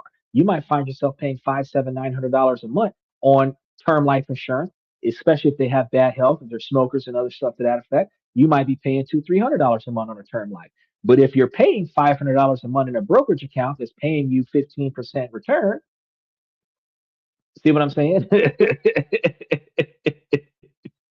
You start putting up 6 grand a month, and you're getting back more than 10% return, which means you're getting back 660 or 6,600 every time you invest. You know what I mean? In 10 years, that's $66,000. In 20 years, that's $120,000, $132,000. So if you had a $100,000 term policy that you wrote, or a $150,000 term policy that you wrote for 15 to 20 years, but you can double down on your brokerage account and you can make that exact same value off of a brokerage account, why go through all that money for a term policy? Why not throw the money down into a trust that's throwing the money down into a brokerage account that's going to pay the trust, where the 2% for the third party that's managing your money for you, now you got basically an accountant, because now you don't have to do shit. They're going to send you spending money, and everything else is covered. And if the house is in the trust, and the lights, water, gas bill, property taxes, and property maintenance is all covered under the trust, you don't got to do shit. You just collect a check. Trust fund kids have a tendency to mess up life. My trust would have to fund my vision and a little bit to the kids one day when I have them. So that's exactly how the trust would be structured. It should be structured in a way where it is not going to carry them without responsibility, but it will be a safety net to their lack of responsibility. So you might issue them a minimum $2,000 a month. In some states, that's enough to live off of. But in other states, that'll be enough to keep you from being homeless, but not enough for you to be balling out of control, right? The kids still have to get a job, but even if they got a minimum wage job, they're subsidized by the $2,000 a month trust. So they might be making $2,000 a month working at a whatever, or $5,000 a month working at a whatever. And standard of living requires them to make $7,000 a month. That $2,000 a month covering the spread, and they're not suffering. They don't have to date somebody they don't like to cover their bills. They don't have to marry somebody they don't like to cover their bills. The difference between what they make versus what the trust brings in could offset them enough to keep them stable. You can have a tier system in your trust where the more successful they become, the more money you release to them, stuff to that effect. You can, section off a percentage of it and say, well, 10% of it will be allocated towards, Lil Timmy, but out of that 10%, only 1 or 2% of it will be issued every month until the age of whatever. And then after that age, only 5% of it will be issued until such and such age. So like every 5 years or every 10 years, they get an increase in money, which offsets inflation and bad decision making skills. He said the old man just has a trailer. He's not well off. It don't matter. He does not own the land. It doesn't matter. What matters is that you can set it up where if you was able to get the old man into a situation where you own something, you could set it up that way. If not, if it's cheaper for you to throw him into a life insurance policy, throw him into a life insurance policy. Make yourself the beneficiary. Or if you can build a trust, put him in a life insurance policy, put the money into the trust. Either way it goes, if you're the successor beneficiary to his revocable trust, which that's interesting enough because you can make it you can make a revocable trust for him and then make yourself the secondary trustee. He can be the primary trustee. You're the successor beneficiary. He's the beneficiary.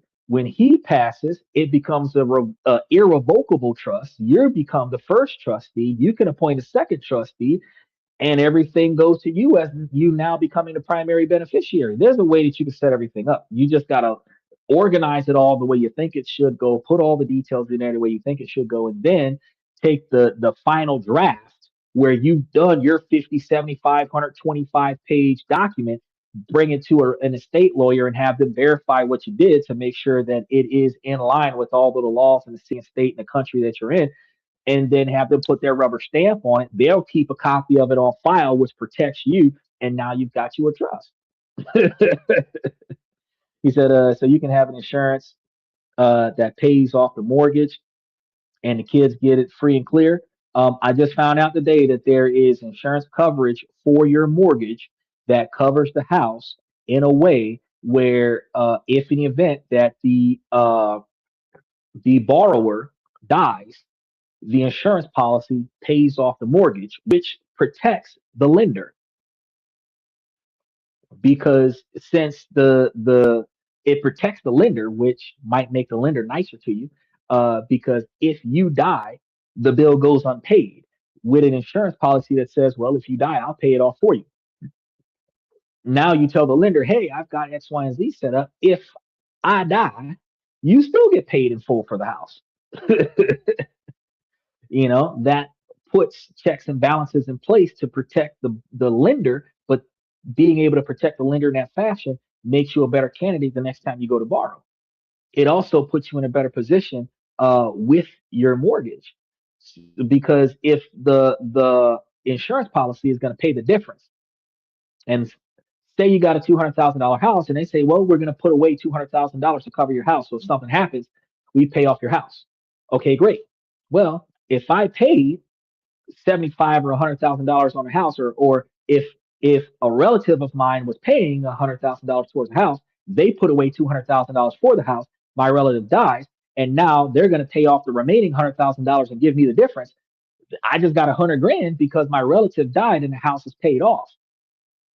That that type of insurance policy, way, in my opinion, way better than a life insurance policy. Because from what I was told, certain premiums might be allegedly around $20 a month. You're not going to find a health insurance policy, life insurance policy. It's like, oh, hey, give me $20 a month. We'll cover you 200, 300, 500 grand. What? Sign me the fuck up.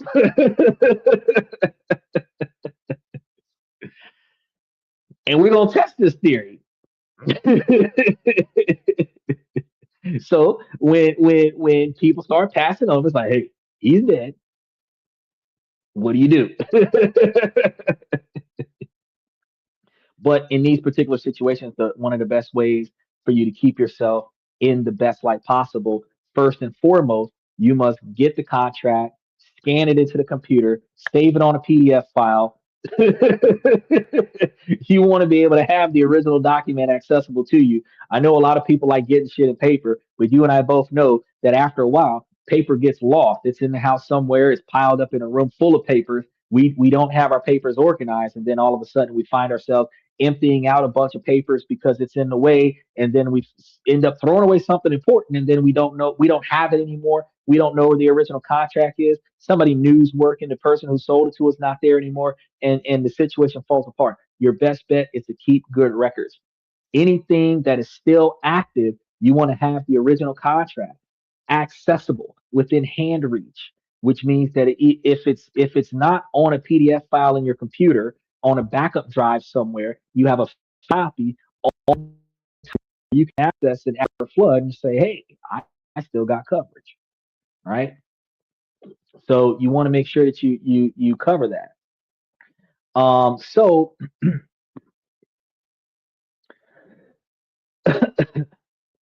there was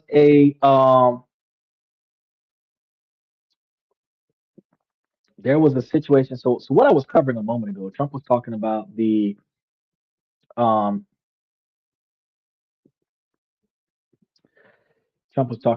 the long-term prayer day, and uh I don't understand what they're going to be doing with the Christian nationalism, but for some reason he continues to blur the lines uh of church versus state.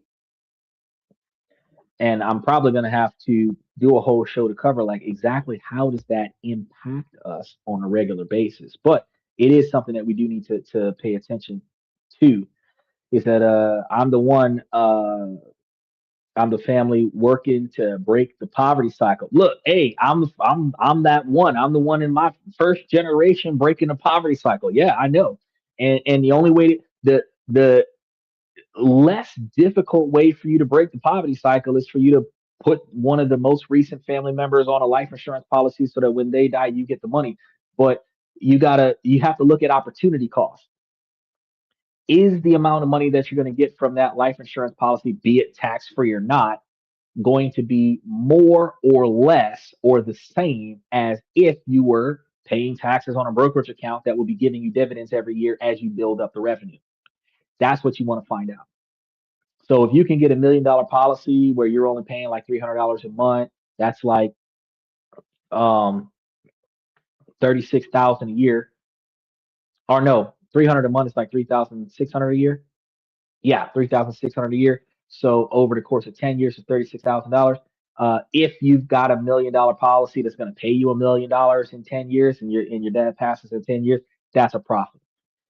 Now, if you got a $250,000 policy for 20 years, and your pops is going to last another 20 years, and you're paying that same amount of money where you just put up almost $200,000, where you're likely going to break even in 20 years, where they're just going to give you back all the money you gave them. You could have put it in a brokerage account. You could have potentially gotten more than that.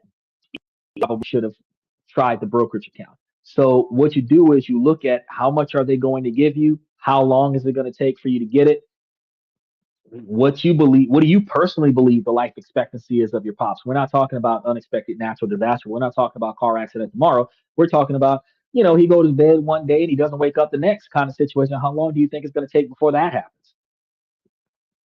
If you think that you got another 15 years left in him, You might want to run the brokerage account. You think he's got like 5 or 10 years left in him? You might want to run a life insurance policy.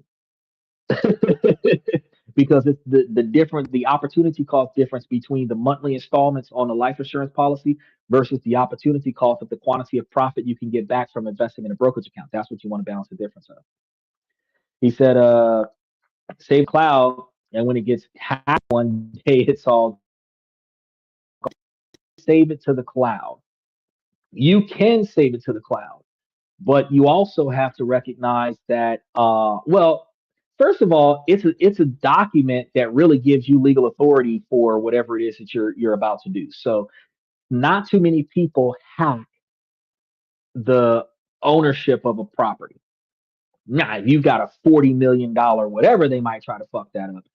But to be fair, when you're talking about, a $500,000 house, $250,000 house, 2 cars, 3 cars, some furniture, 200 grand to pay for everything, ain't that much stuff going on. And really all it says is who's in charge of it. That's what it is. It's a trust is another way to create a living will that doesn't have an estate attorney handling probate.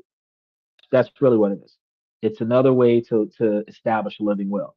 The difference between the two is that unless you're paying a third party to handle things, you don't have anybody else messing with your stuff until you assign somebody to do it. A living will, you have an estate attorney where you write a piece of paper that says who gets what, and then you pay them, and then you pay the government to make sure that everybody has legal change of ownership of the assets. But when you put everything in the ownership of the trust says, I trust this guy to make sure that whoever has the right to whatever gets whatever they're supposed to get. And certain third party entities charge 1 to 2% for that particular purpose. But outside of that, they will handle the taxes for the property. They will take care of whatever they need to take care of. Whatever the contract says do, that's what they will make sure happens. And whoever benefits will only be allowed to benefit from whatever's in the contract, terms and conditions, just like the girlfriend contract.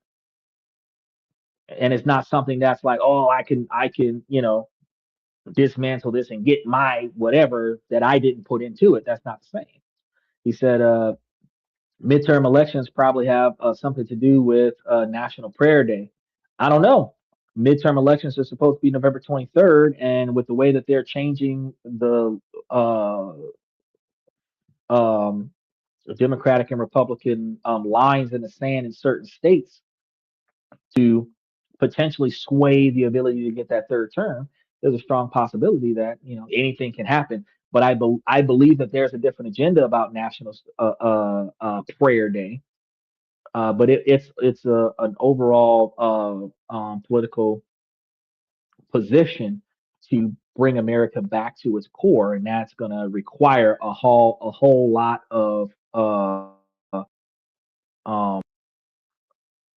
it's got to bring it back to the old school, because remember back in the day when we used to say the national anthem and do the Pledge of Allegiance in elementary school, and you don't see too much of that these days.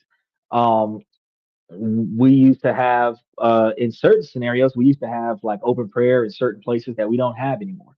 The United States dollar is no longer backed by gold; it's backed by faith, right? So everything that Donald Trump does is kind of just like kind of throws it. It mixes church and state back into one another, and I'm not sure why he's doing that yet. But I can do a deep dive about it, and then I can kind of give you a heads up as to what I think might be the culprit, and I can kind of throw that into next Monday's show along with whatever I was planning on talking about for next Monday's show. Steven says he thinks someone will try to knock him off, so he's refusing to do so. Well, certain life insurance policies are not going to allow unnatural deaths. So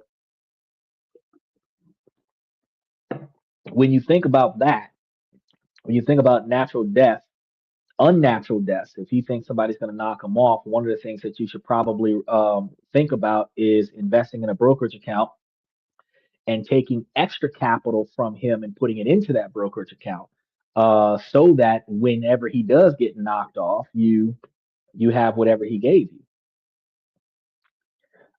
Is any assets in your name a no go?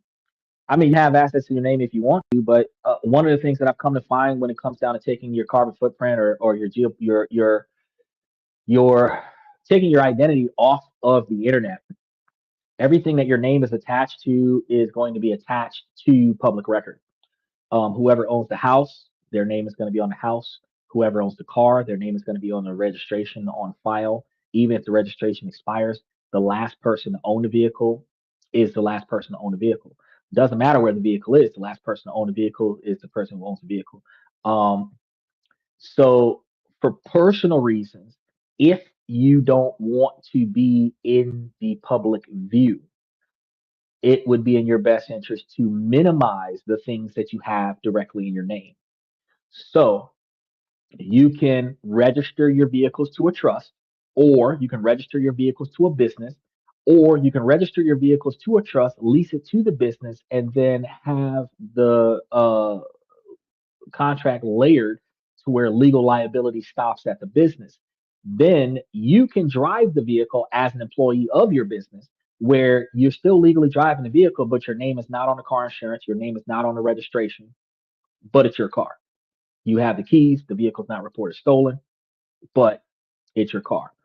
Um, One of the funny things about that is that if they think that you are misappropriating your company car and you might get fired for that, they will give you false threats in the traffic stop about your boss finding out about it, and they'll cut you more slack in that situation and less legal headache, because instead of you being an asshole with your own personal vehicle, you are being an asshole risking your actual employment, and you recognize the error of your ways and you don't want to lose your job, and they don't want you to lose your job, because how the fuck are you going to keep paying tickets if you don't have a job anymore? So they, depending on what you're getting in trouble for, will treat you differently if it is a work vehicle that you are operating when you get pulled over. Now, that doesn't mean that they're going to cut you a lot of slack for DUI, but if you have a speeding ticket and you were late to go pick up a product, or if they were, or something like that, if you made a hard turn or some shit like that, and you were rushing to get to a meeting or something like that, and your job is on the line, they got you on academic probation, you don't want to lose your job, you got a mortgage, you got a kid, you got, you start really giving this cop like enough stress for them to be like, shit, look, dude, I'm gonna give you a warning, but slow down. You can probably, because they're only going to hold you long enough to prove that the car's not stolen, and you can either walk away with that with a mild ticket, or like walk away with that with even just a verbal warning and no problem at all. But if it's your car, your name pops up on a license plate, the problem that you have now is a preconditioned disposition. They know who's behind the wheel of the car because they reasonably believe that the average American drives their own shit. So if they've got a problem with you and your name and face came up on the license plate of the vehicle, they know exactly who they're fucking with. Now the problem is that if you have firearms registered to your name, they know you've got guns in the car, because the average person that owns a gun keeps the gun with them. So when they come to the car, the heightened level of hostility that they have when they approach the car is going to be based off of whatever arrest record you have, even if you have no convictions, whatever firearms are registered under your name, whatever interactions you've had with police officers in the past, and if there's any warrants, any suspensions of license, if there's any back child support, any other legal action that requires them to do stuff to you, they're going to come to the car with a fucked up attitude because they already know who you are. But if it belongs to a business, if you were driving a car that was owned by Walmart, registered to a post office box, they don't know who the fuck is behind the wheel of the car. You just reassure them that you have legal authority to drive this vehicle. That's it. So they're coming to the car confused. That's a way better behavior pattern, because they're pulling you over because they didn't like the way the car was moving. They don't know who the fuck owns the car, but it's not stolen, and they just want to make sure that you don't have a warrant out for your arrest. That's a completely different discussion. So is having its assets in your name a no-go? Technically, no. But guess what? If you fuck up and you crash into somebody, they can sue you and take everything that you are attached to as an authorized user of. So if you're the primary trustee of a trust, they can fuck you over on your trust. If the third party, if the trust has an EIN on its own EIN number, and a third party handles the trust, the third party owns the house, the third party owns this, the third party owns that. They can't take shit from you using it, but it's not yours, right? So one of the things I would do is if I'm going to put the car in a trust, I'm going to put the car in a trust separate from other assets. That way, the only thing that they can take is whatever the fuck the car is attached to. Or if I'm going to have the car attached to a business and I'll have the rest of the assets attached to a trust. So if they come after the owner of the car, they're going after the business. They can't go after me because I don't own shit. So in that dynamic, can my wife divorce me and take half of my nothing? In that scenario, probably shouldn't own shit. Can somebody jump out in front of my car and try to sue me for half of nothing? Probably shouldn't own your own shit. Back in the hood, in the old days, they used to take everything and put it in their mom and them name. They would buy all kind of cars, houses, trucks, everything. Buy all the stuff cash up front and put it in their family member's name. By putting it in their family member's name, when they went to jail for drug charges and shit, they were not affiliated with the owner of the assets. So when they got out of jail, the houses, the cars, and all of the stuff that they bought with drug money was still there. Because unless law enforcement tied the ownership of these assets to the behavior patterns of this person, they wouldn't seize it. Michael says, Steven says, I used to come over the loudspeaker. All students had to stand. I remember them days. He said, I would prefer that the dollar is backed by gold rather than faith in the United States government. It's not just backed by faith, but it is backed by faith. The United States dollar is backed. The United States dollar is a debt receipt. That's what currency is. It's a debt receipt. And then the United States dollar is backed by investors. So you've got $30 trillion worth of money that is backed by $30 trillion of investors. Look at the treasury bonds. That's what you're doing. You are buying U.S. debt when you're buying treasury bonds. You're buying shares of the debt, and the government is promising you to pay you back your money whenever they're finished with it. The car belongs to Walmart. That's brilliant.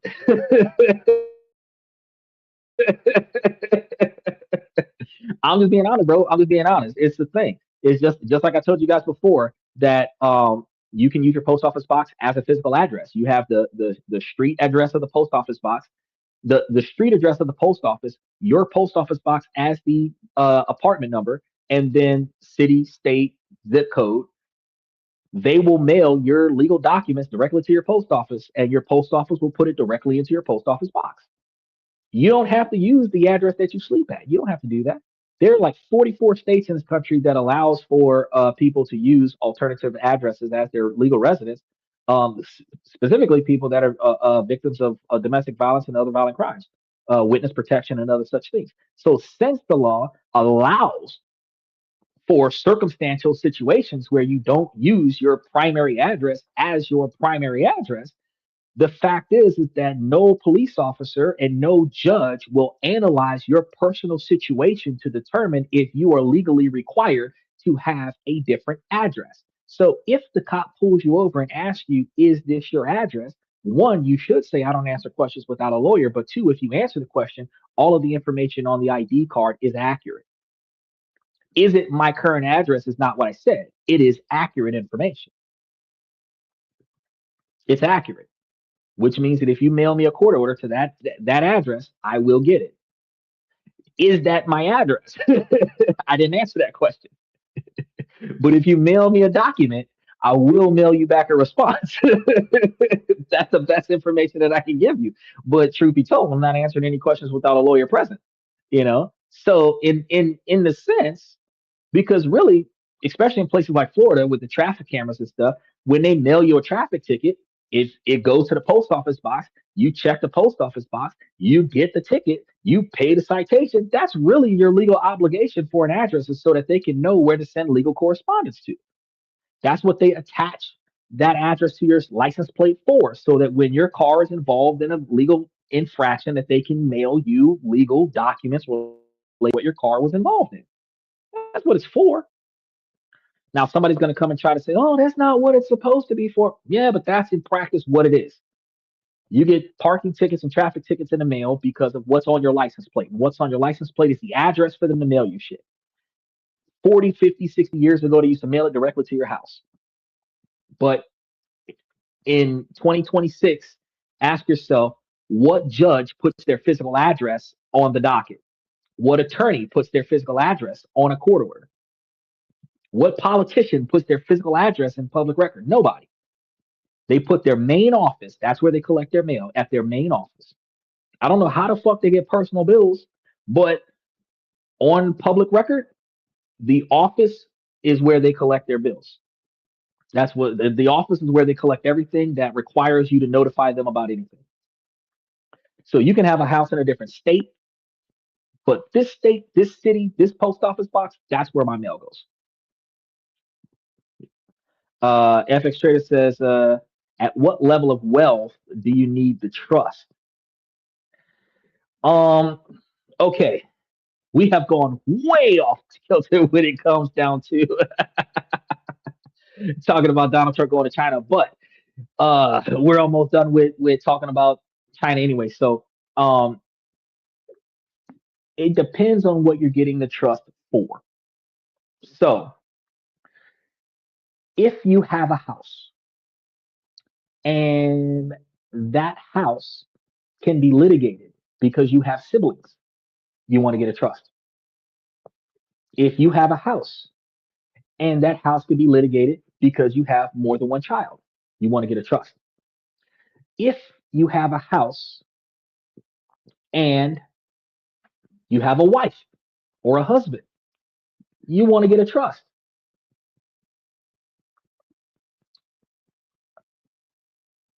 If you're talking about just money, as I've explained before, certain entities typically start at between $100,000 and $250,000 because they take 1 to 2% of your money every year out of your money to handle your money. So can you create a land trust, then create a trust for your vehicles, then create a trust for your businesses, intertwine them? Yes, because the beneficiary of one trust can be another trust. The beneficiary of the trustee of one trust can be the beneficiary of another. Well, I wouldn't make the trustee specifically because that means that the employees are getting paid from my trust. But what I'm saying is that if you have a land trust and the land trust leases the land to the beneficiary, depending on how you create the land trust, can be responsible for the property while the property is being utilized as a homestead. In that particular dynamic, any tax deductions that you get for paying the mortgage, any tax deductions or exemptions that you get for utilizing the house as a homestead, you benefit from that, right? But when the house is abandoned, the trustee takes over the house. So now instead of you having a house 100 years old, vines growing up the side of the building looking like Rapunzel, the house is in mint condition when a relative comes back to that house. So if you're doing it that way, yeah, and then if you have a business and you sell like 95% of the shares of the business to the trust primarily owns the business. The business can take the profits from the business and put it into the trust. The trust can take that money and send it to a beneficiary. And in that situation, a beneficiary can be another trust. That trust can be the trust for the cash. So the real estate trust and the business trust, two different trusts. You can have a asset trust for just the cars, where the cars are leased from this trust to the business, where the profits from leasing the car to the business goes to the trust that maintenances all the cars. You get into a car accident, the only thing that's going to be up for grabs is the cars in the trust, not the house, because that's a different trust, not the business because that's a different location, not the cash because that's a different trust, right?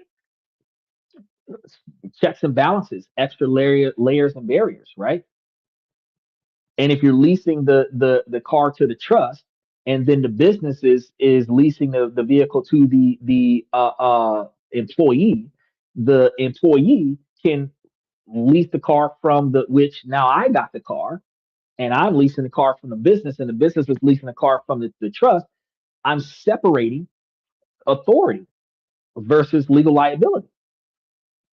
But whoever's got the first line of lawsuit defense against the asset is going to be the person that protects the trust from getting sued, right? Which means that all the other cars in the trust are safe because this car is liable to the business, or this car is liable to the person that works for the business that has the car, which means the business doesn't get sued and the trust doesn't get sued, right? And the cash is in another trust. And you can still have the cash in a completely separate trust, probably in a completely separate country where that cash is issued to you as an allowance, where when the money does come in, it subsidizes whatever it's going to subsidize, right? So when is the best level to start up a trust? The best level to start up a revocable trust is when you have something worth taking from you. The best level to start up a complex trust is when you have money and assets, when you have houses, cars, cash, stock options, everything to that effect. What amount is a good amount to get a third party trustee to oversee your shit? $250,000. Because do you want to pay 1% of $10,000 to a trustee? And they already, I've done some research, and base level, they typically don't handle from third party with the 1%, anything under $100,000, depending on where you go, right? Especially when they have to every month do stuff. They got to get some money out of it. They got to get paid out of it, right? So when you're looking at 100 or $200,000, where they're getting 2% out of $200,000, that might be 40 grand.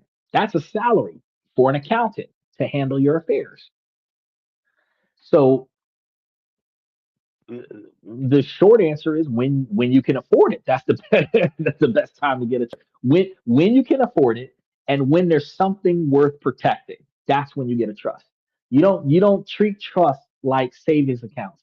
You get them because they're free, and if you need it, you can use it. That's not what a trust is for. You get it because you need something protected from lawsuits, from litigation, from divorce, from probate. If either you're trying to get it from the last generation or you're trying to give it specifically to somebody in the next generation, when you have something worth taking from you or something worth losing, something worth protecting, that's when you get a trust as soon as you can afford it. So if all you got is one house and a bunch of beat up cars, and the house is the only thing of value, now's a good time to get you a land trust. If you got one old school antique car worth 40 grand, now's the time to get you a trust. Will that car to your kids. Matter of fact, there is a gun trust, which is separate from other trusts, where once you establish this gun trust, you can make anybody the beneficiary of that gun trust, which means that once they inherit all of these guns from the trust, they can do whatever the fuck they want with them. It is a legal way to pass stuff from person to person without getting the government involved. He said, I read that the rich set up a so-called family office to handle investments starting from $5 million. I can look into exactly what all a family office would entail, but basically that is going to be a very complex trust. But when you have $5 million worth of assets and you have a family legacy, typically with $5 million, you might have 20 people or more involved with that. Certain conditions apply, like everybody's got to have a life insurance policy on them. The trust must be the sole beneficiary of that life insurance policy so that when people in the family die, it puts more money into this collective so that there's money to be invested and distributed to the next generations. Yeah, yeah. But at $5 million, if somebody's getting 1 to 2% of that $5 million, they're getting a couple $100,000 to manage your estate. But it is privately operated, not run by the government. Big difference. It's going to be the form of it's going to be a variation of a trust. There, okay, so the term family office, I have not heard the term family office as a legal binding document or business entity of any sort. So it would be the nickname of the type of structure that would handle all investment opportunities and certain assets inside of an estate, which would be all of the assets of this group of people that is identified as a family, a trust. So, like I said, I can get a lot more details about that, throw that into the membership about it. And then one of the upcoming future Tuesdays, I can give you the details of exactly what a family office is and provide any updated clarification if I may be mistaken. But from what I've done my digging of, there's very complex trusts that exist with spendthrift and all of these other terminology, non-residential. If the trust is established in a country you don't live in, you want to get it tax exempt or tax deferred and all this other stuff. There's so much dialogue and verbiage in there. There are trusts that can be established for nonprofits, but those nonprofits are supposed to be church-driven entities and supposed to be utilized for nonprofit purposes exclusively, not for personal gain. So there's a lot of stuff involved with certain types of trusts and certain types of structures. But the core structure that you need is to make sure that there's a specific person that is responsible for handling the property, whatever that property is, whether it's the house, the car, the money, and then how they're supposed to handle it. Regular maintenance, um, taxes, titles, registrations, updated deeds, HOAs, utilities, whatever's supposed to be done on a regular basis is supposed to be done a certain way, and that is supposed to be detailed in the document before the original creator of the document dies. Because it goes from being revocable to irrevocable when the original creator dies.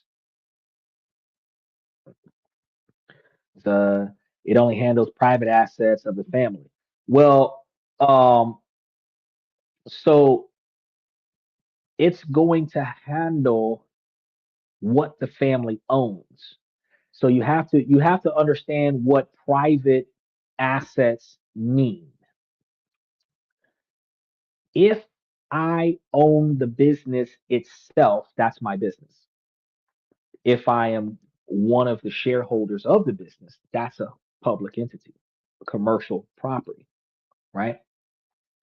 It will handle my car, my house, my boat, my stock options, my health insurance, life insurance policies, or whatever. It'll handle all of those same things for my wife and kids, my grandparents, my great grandchildren. It'll handle for all of that. It'll handle whatever I own exclusively. It will handle that privately. Now, collectively, if I am one of many, where, say, for example, I might be a dominant shareholder of Apple, that's a publicly traded entity. It's not gonna fuck with that.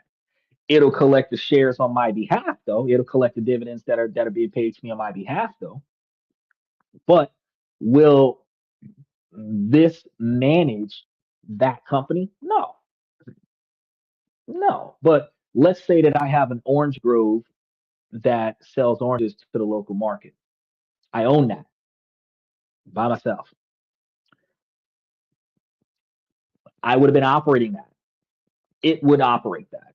It would delegate instructions because whatever I exclusively have the rights to, or whatever my family exclusively has the rights to, if my family would have been delegating it, this third party entity would be delegating that. And that's basically what you're doing. You're creating a type of trust where you're assigning a party that has no real interest in my stuff to handle my affairs on my behalf.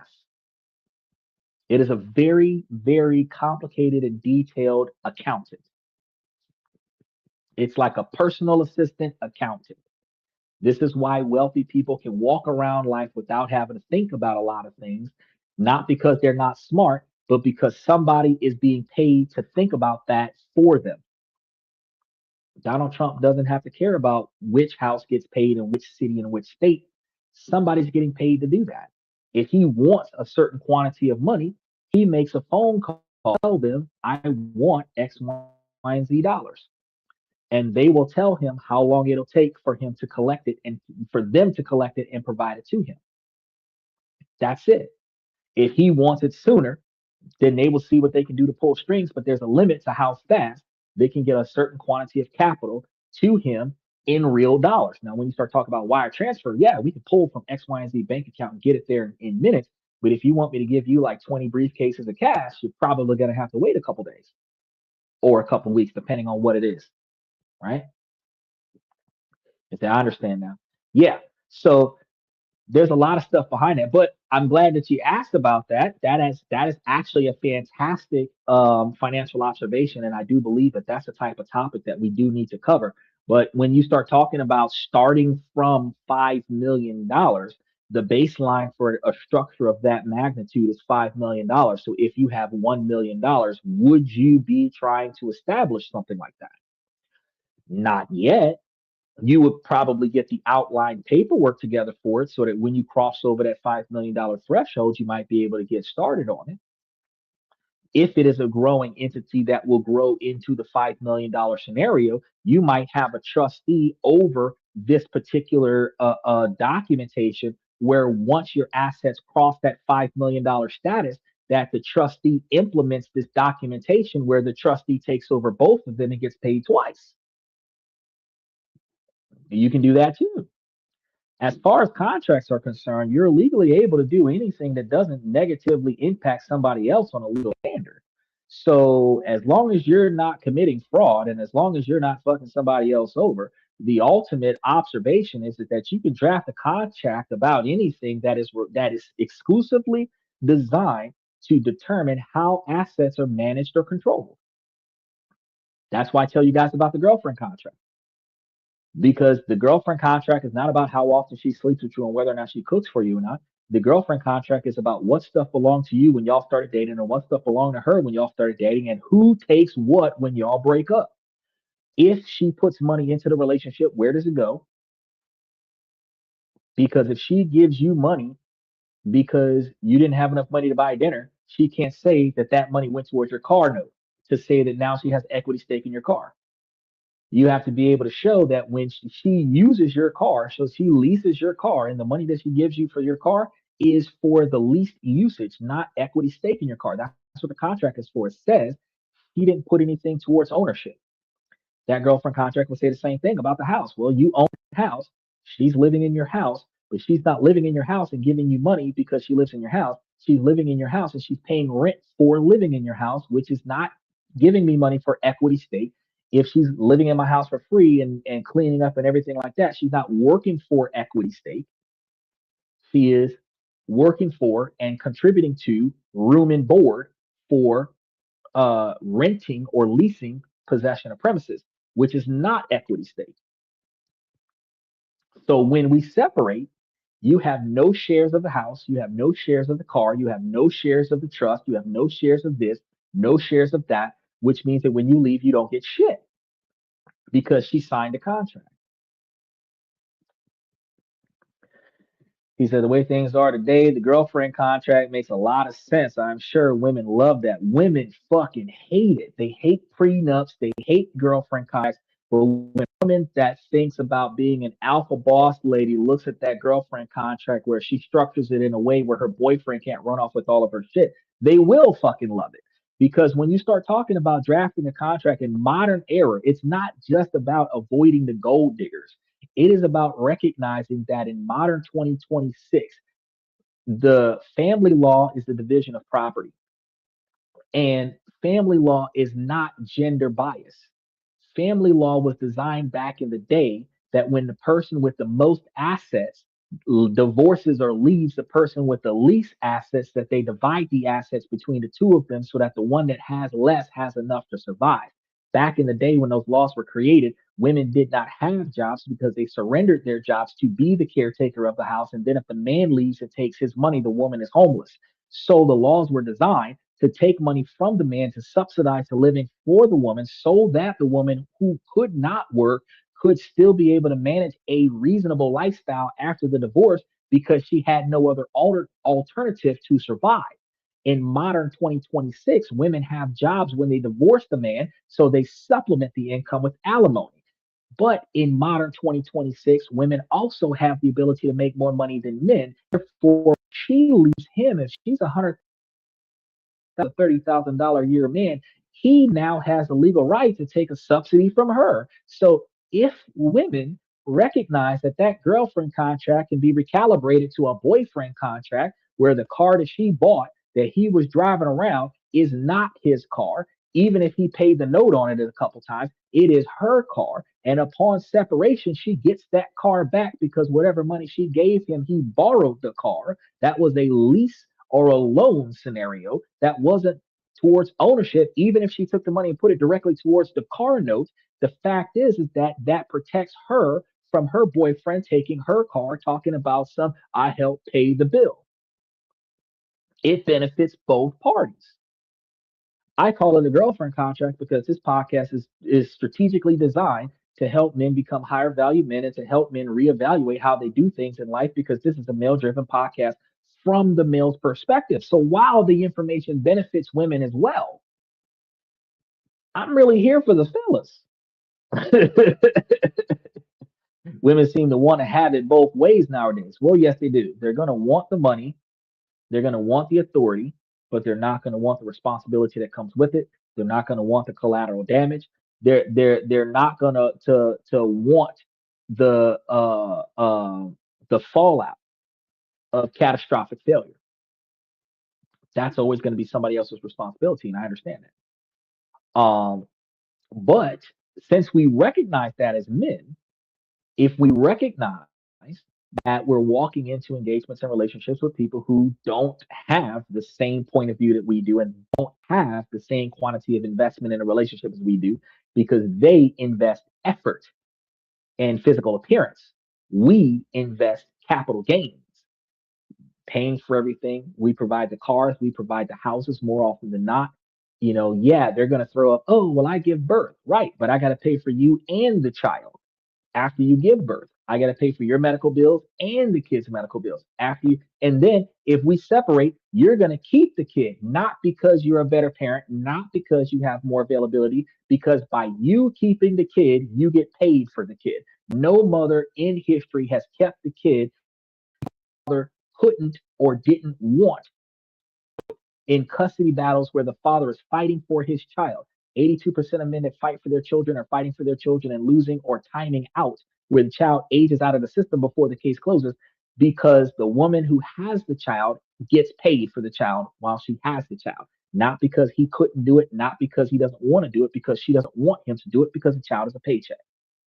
So ultimately, when a woman steps into a relationship and all she brings is her beauty, and then she's going to co-sign on that by the financial responsibility that she's putting on the husband or the boyfriend for the kid.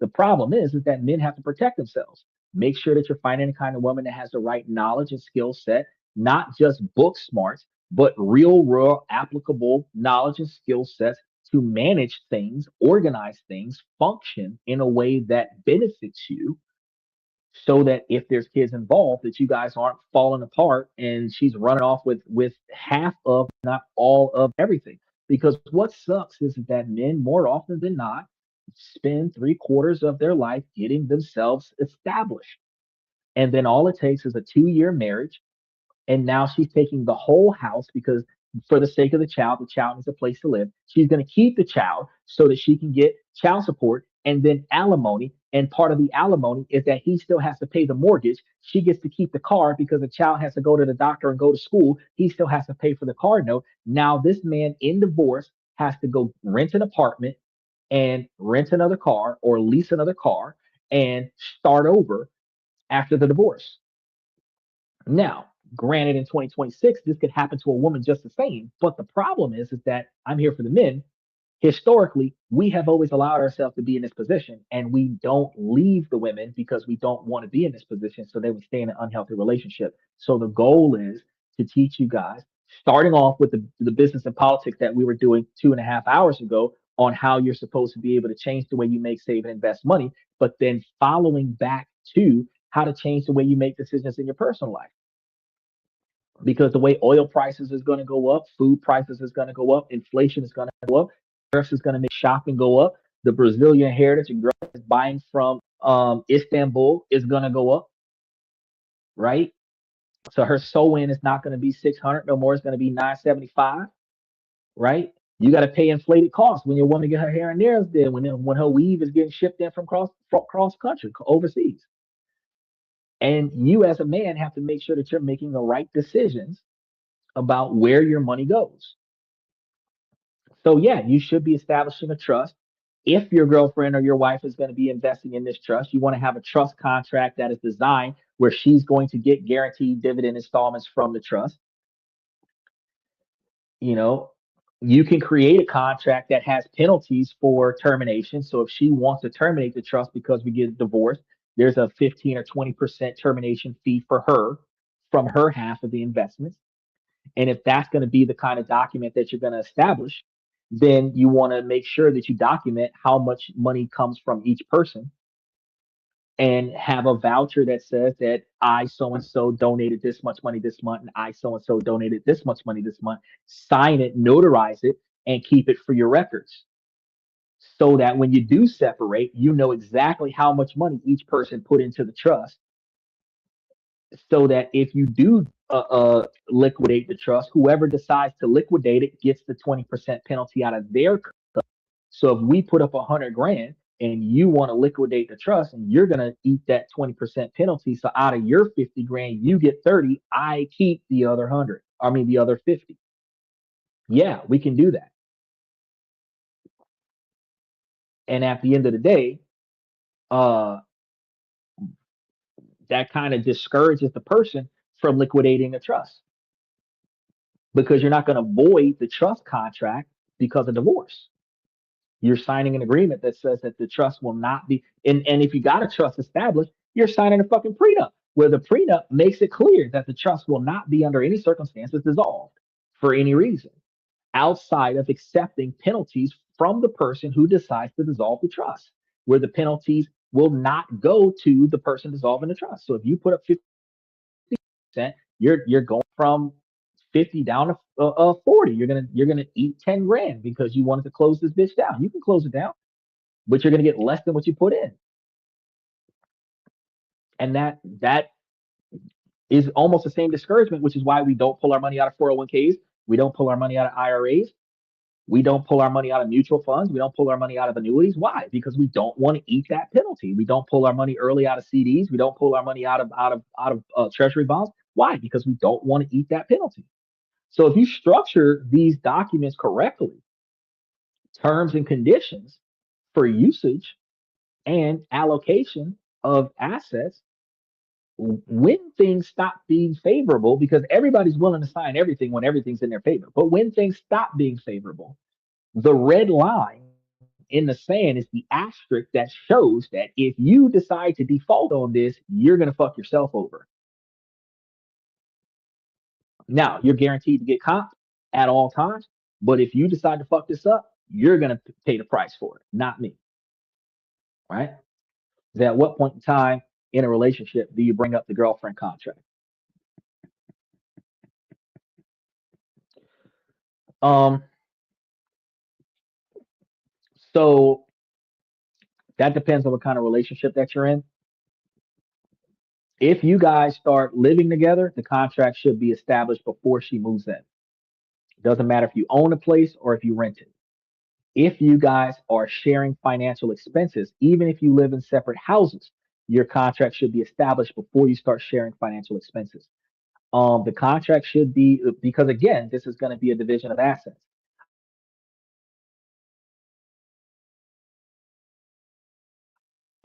Bills and stuff to that effect. You should have a contract for that. Because if I give you a few $100s to help you pay your car notes so that your car doesn't get repoed, that doesn't mean I own your car. Legally, it means I have an equity stake in your car because I put money towards the ownership of your car.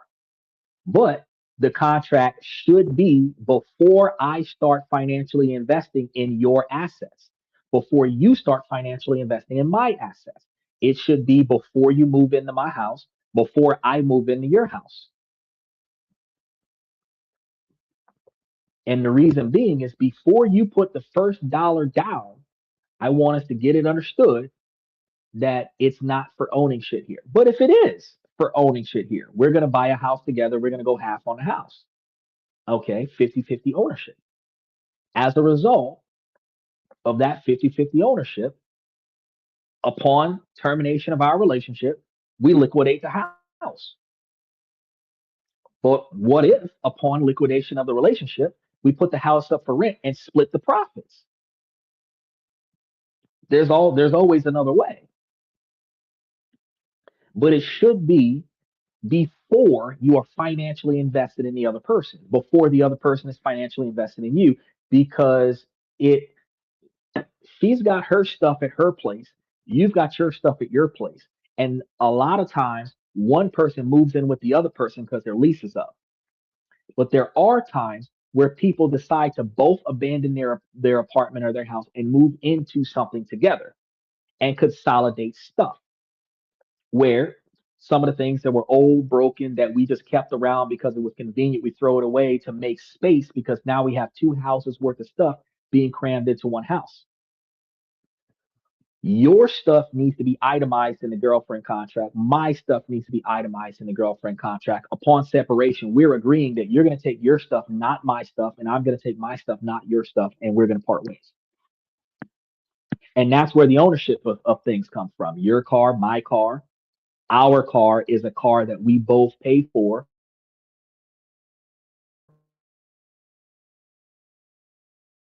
An addendum in the contract that says clearly that, if this is a 50-50 ownership, that you can buy out my shares of the vehicle. So if it's a $20,000 Toyota Corolla and it's a 50-50 ownership and you want the Toyota, and you give me $10,000 and you can keep the car, or I give you $10,000 and I can keep the car, because it's not always about selling the asset. It's about giving me my money's worth out of the asset for you to keep the asset. Same thing with the house. You got a $200,000 house, 50-50 marriage.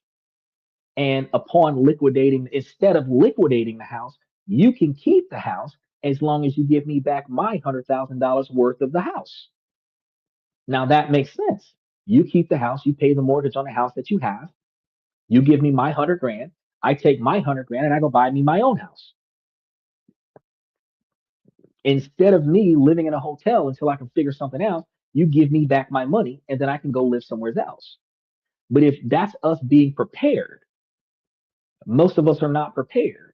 Most of us just wing it. Oh, but I love her, or oh, but I love him. And then at the end of the day, we end up in a situation where the relationship isn't what it was when it started. People are starting to bail out. And whoever is the most emotionally damaged in the relationship is going to be the most greedy, because that person wants the other person to suffer as bad as person number one is emotionally suffering. So that's going to be the person that says everything is mine, mine, mine, mine, mine, mine. You get nothing. You live under an overpass in a cardboard box. And the cardboard box is mine too, right? Because they want you to suffer. So to prevent that type of behavior from happening, while everybody's happy, while everybody's in a good mood, let's get these contracts signed up. And then let's make it a ritual. Every 6 months, every year, let's update it. Every time we buy something of value, let's update it and make sure that, oh, if I bought you something, it's yours. If you bought me something, it's mine. If I bought you a dog, it's on the fucking contract. We're not going to have to talk about some, 50-50 custody of the dog. If the contract states that it's your dog, it's your fucking dog, no matter how much I love this dog, when you leave, that was bought for you. You take it and you go. If it's our dog, yeah, we got to work out sharing. But if I bought it for you, it's yours. It's not ours. It's yours. I treat it like it's ours, but it's yours. It's in the contract. And if you make a ritual while you're dating phase to itemize and separate things and document everything, by the time you get to the engagement, you're signing contracts about the wedding, you're signing contracts about the engagement ring, you're signing contracts about the wedding ring, you're making sure that everything is set up. This starts becoming a pattern of behavior. By the time you get to the marriage, guess what you got? A big ass fucking prenup with a bunch of addendums that includes every agreement you had the first day y'all got together. Now, it makes perfect sense because upon separation, upon divorce, all of those contracts are so ironclad to you're just going to get whatever you're going to get. There's some lawyers that can do some things, but I mean, if you've got 20 years worth of contracts where every 6 months, that's 40 fucking contracts that shows a pattern of behavior, and the prenup that shows a pattern of behavior. And now because you're bitter, your behavior has changed. You can prove a lot of shit in the court of law when you got a pattern of behavior, right? That's why I talk to you guys about these things. So, in conclusion, if we look back at Donald Trump's state visit to China, what emerged is going to be a picture far more intrinsic than the mainstream narrative. So he said, hold on. He said the girlfriend contract gets them ready for the prenup. You goddamn right it does. You goddamn right it does. The girlfriend contract gets ready for a prenup. You know what kind of woman you're dating if she's not willing to get into the girlfriend contract with you. You know exactly what kind of woman you're getting if she's not willing to get into the girlfriend contract with you. I'm not signing a contract. We just met. Okay. Well, we won't be dating for long though. Can't you put that down and we talk about that later? No, I can put it down, but I'm putting the relationship down with the document until we get this under control. And it's going to be a weird scenario. It's going to be a weird, uncomfortable scenario the first time you try to pull it off because you're not used to standing on your non-negotiable expectations for behavior, and women are not used to being put into contract upon commitment in a relationship. We're not even talking about a prenup for because she gonna say that you're trying to get me to sign a prenup to date you. If that's how you want to use it, yes. If that's what you want to call it, yes. It is a clearly identified division of assets from day one. So we start today and update it every 6 months, update it every year. Whenever something changes, we always know where we stand with our stuff. Whenever something new comes up, it is not just an impulse decision, it is a contract modifier, which means that we must negotiate how it is going to change our contract and then update the contract to reflect the change. So if we were living in one house and now we're going to live in two houses, we need to update the contract to show who got what, where, when, and who owns the new properties. Because you have to stand your ground if it's a serious relationship. No, you have to stand your ground if you have a pulse. It doesn't have a shit to do with a relationship. You stand your ground at work. You stand your ground in traffic. You stand your ground when you're standing in line at Walmart. You stand your ground fucking watch store where everybody was trying to knock off security to get one of the 200 watches being sold. You stand your ground everywhere that you stand up for what you believe in. But in a relationship, you want to stand your ground from first contact. You don't want to wait until the relationship gets serious. You don't want to be a pushover until the relationship gets serious. And now you want to stand your ground because the argument is going to be you allowed this to happen before. Why are you stopping it now? No, you want to put a stop to it from day one. You don't want to be in a situation where you're going to be allowed to be mistreated. Now, as it stands with Donald Trump going to China, we recognize that the Iran war, uh, we recognize that the public has saw a president pushing for the international cooperation from China. Reality was a high risk bet on personal chemistry with Donald Trump trying to bypass traditional diplomacy to strike a personal deal with Xi Jinping that ultimately fell short. Second, the $250 billion illusion that we talked about a few hours ago, where the public was told of a miraculous $250 billion worth of deals. The reality was a collection of non binding MOUs, repackaged old news, and aspirational projects that would most likely evaporate. It was a masterpiece of political threat theater that gave both leaders a short-term win, made them look good in the eyes of their countries. And a third uh, observation of the imperial pageant, where the public saw a state visit plus scenario showing China's respect. The hidden reality was a brilliant exercise in a dual audience symbolism, For China, it was a way to assert its status as equal power to the United States because we recognize that for a long period of time in society, United States was considered the first world, and every other country was considered second, third, and fourth, where China was number two. And everybody that wasn't China was a third world country, being identified as like a desolate labyrinth wasteland kind of thing, which isn't true because the largest majority of the 190 something countries in the UN are developed, established countries. But societal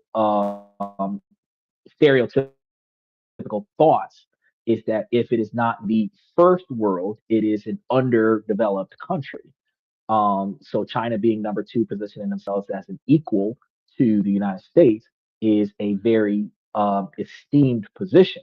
And while Donald Trump was strategic about his dialogue in their presence, he was less vocal in their presence than what he usually is on social media and doing his State of the Unions, which is being scrutinized in social media uh, as him being in some way, shape, or form submissive to the Xi Jinping leader. So while for Trump supporters, seeing their leader feted with such grandeur confirmed his status as a uniquely powerful figure. Uh, Xi Jinping equally seen as a equivalent dominant source of power for their country. So taken together, these three angles reveal the central truth of the trip to China most recently. So it was an exercise in narrative controls. Every event and every announcement was designed to project an image of strength, success, and status, which ultimately is the most important for wealthy individuals. The rest of us, it's all about impressing the other people with the stuff that we spent our money on. With wealthy, it is the presentation of strength, success, and status. And strength is the capability to influence others without having to lift a finger. Status is the ability to be treated above others, period. Be accepted in places where others are not, right? And then wealth is the extreme success and wealth is going to be the extreme capital gains, big business deals, accomplishing large tasks that the average person can't accomplish. That status looks like. It's not spending multi-million dollars on something. It's not buying a Bugatti. It's owning half of Bugatti. It's not buying a Rolex. It's owning a majority share of the Rolex company. Right? That's the difference between wealth and poverty. So this was going to be a trip, or it was in fact a trip that was less about changing substance of the United States China relationship and more about managing the perception of the Chinese United States relationship. And the reality of Trump's China trip wasn't hidden in some classified document, it was hidden in plain sight. You just had to know exactly where to look for it. Trump taking his China trip did not fundamentally change the Iran war. It produced some limited de escalation signals, but not hard paths to ending the conflict anytime soon. So the war remains in a kind of unstable limbo with Iran, China, and the United States all hedging for the resolution. So what Trump was trying to get, Trump went to Beijing hoping China would use its leverage as main oil buyer and economic partner to help end the war and reopen the Strait of Hormuz. But the U.S. officials wanted Beijing to cut or condition support for Tehran, stop helping Iran military, and push Iran toward a more durable ceasefire. What he actually got from Xi publicly, Trump and Zayn agreed on some high level points where Iran should never get nuclear weapons and the Strait of Hormuz should stay open, and China opposes militarizing the waterway or charging tolls on global shipping. Now, you understand that the United States has militarized the waterways alongside Iran militarizing waterways, and Iran is charging tolls. So what China is saying indirectly is that I don't agree what you are doing, but I don't agree what they're doing either, right? So Trump claimed that Xi promised not to sell Iran military equipment and said this was a big statement, but there was no detailed, verifiable agreement that was released on that. And analysis are skeptical. Uh, China might really stop all forms of security help to Iran. But there's also the observation, given how valuable Tehran is as a counterweight to the United States powers in the region, that they may not stop providing that aid. So, how it affects the fighting and the ceasefire? Well, before the summit, China had already leaned on Tehran to accept an April ceasefire, mainly to protect its own economic standards from oil prices and disrupted Gulf shipping. So the ceasefire that existed around that time of the visit being fragile. I had earlier shut off the strait to most vessels, but let only its own oil through, including to China, and could easily re-escalate the situation at any given point, where quality of oil allowed by China's companies would provide commercial and dual use support that ultimately helps Iran's war efforts. So what we recognize is um, this is what's going to show China is using Iran's war to gain leverage with both sides, keeping oil flowing and influencing Tehran while advertising itself as a potential peacemaker to Washington and Europe. So the net effect in plain language is going to be no decisive shifts to the threat of continued dissemination that remains on the table, and Iran still has no room to maneuver. Diplomatically, one more list of vague pledges where no nukes, keep the strait open, but nothing that locks China or Iran into a binding endgame. Strategically, the trip exposed Trump's limitations because he couldn't really accomplish what he went out there for.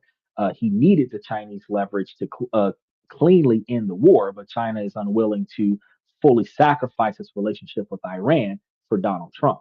So where we are right now is that we're looking at potentially seeing a longer standing conflict where even in the midst of a ceasefire, all the troops and resources and planes and bombs and missiles and everything that's going on over there in Iran costs a lot of money to create and costs a lot of money to ship over. And that's going to cost us a lot of money at the gas pump. And as we see gas prices, as we creep further into the summertime, getting closer to $6 a gallon in California, New York, and Florida, we recognize that eggs are going to be $20 a gallon by the end of the summer, and we just have to adjust.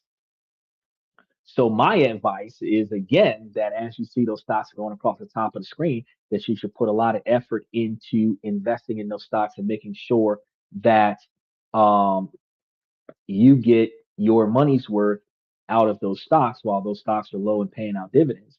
I know I'm putting my money into damn stocks. So if y'all don't do it, it is what it is. But as times go by, as times improve, we will see exactly where um, this resolves itself. But from my personal observation, since we have a standstill and Iran is getting resources across land instead of overseas, um, the standstill will likely last another couple of months. If all entryways into the country was uh, um, destroyed or uh, compromised, then the country would likely run out of resources inside of a few months. And in that scenario, because the country would be strained on resources, before riots start occurring on the ground, the leaders would start to negotiate. But as long as they have the capabilities to receive external resources and capital gains and stuff like that through land based trades, it's going to be harder to choke out a system that has an external life support system that you can't pull the plug on. So the double-edged problem that the United States has right now is because the Supreme Court stopped Donald Trump from taxing Iran like 200 or 300%, where Iran would have been making shit tons of money from America, and they can't get taxed on that anymore. Um, excuse me, Donald Trump is running out of cards to play to stop a defiant party from performing defiantly. And one of the biggest reasons why he's running out of cards to play is because the easiest way to go is the most counterproductive way to go.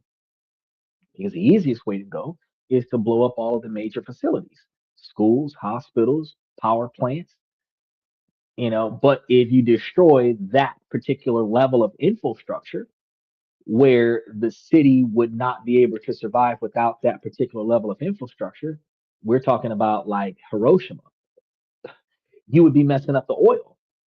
So because he's going there specifically for a purpose, you can't really do mass destruction.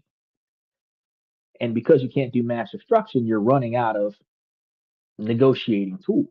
Now, as long as they don't go back to full on conflict, there's always a chance that discussions can lead to a resolution.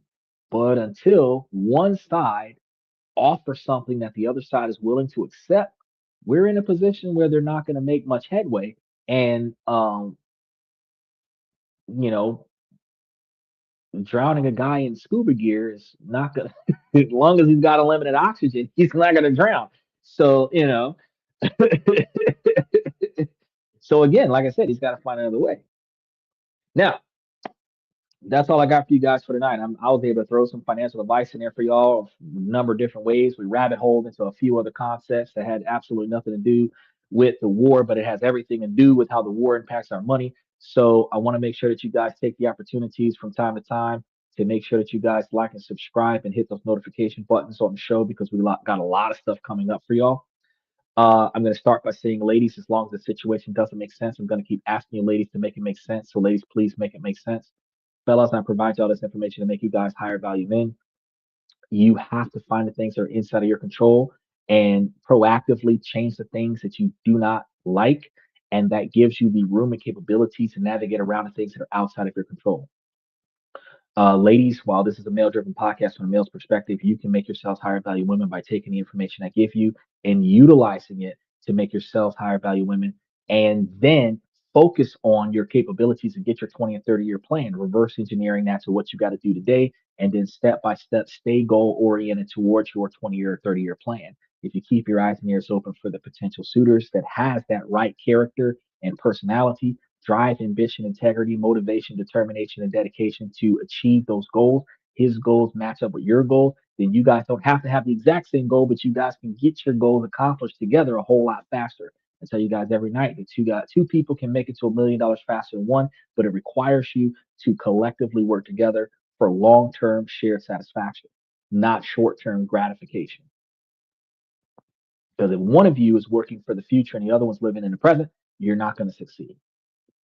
So with that being said, I want to thank you guys for coming to this and that. Special shout out to Michael, Steven, and FX Trader for all the information that y'all put in. I'm your host, Xander, where we talk about this, that, and everything in between. And I will see you guys tomorrow.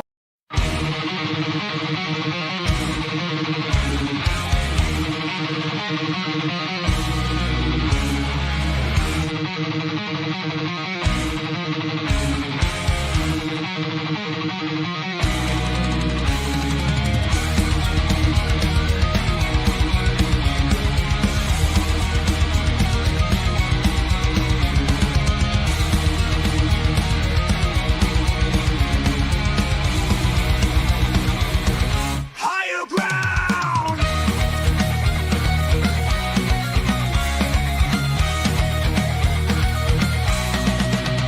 Used to chase validation, now I validate myself. Building inner strength, putting doubt upon the shelf. No more unnecessary drama,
respects my personal command. I'm not landing on higher ground where excellence is found. My potential knows no bounds, raising the bar, breaking ground.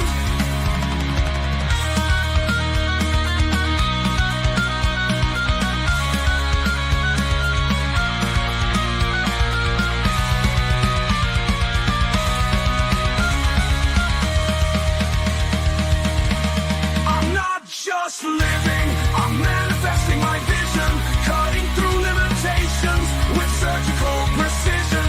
My expectations are my compass, my respect is my shield to mediocrity and chaos. I will never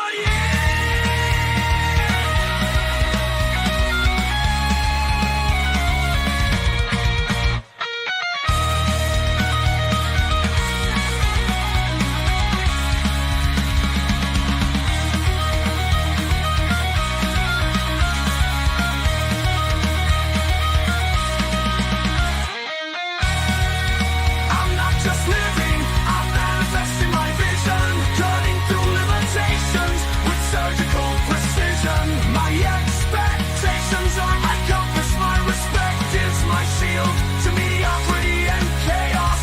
I will never yield.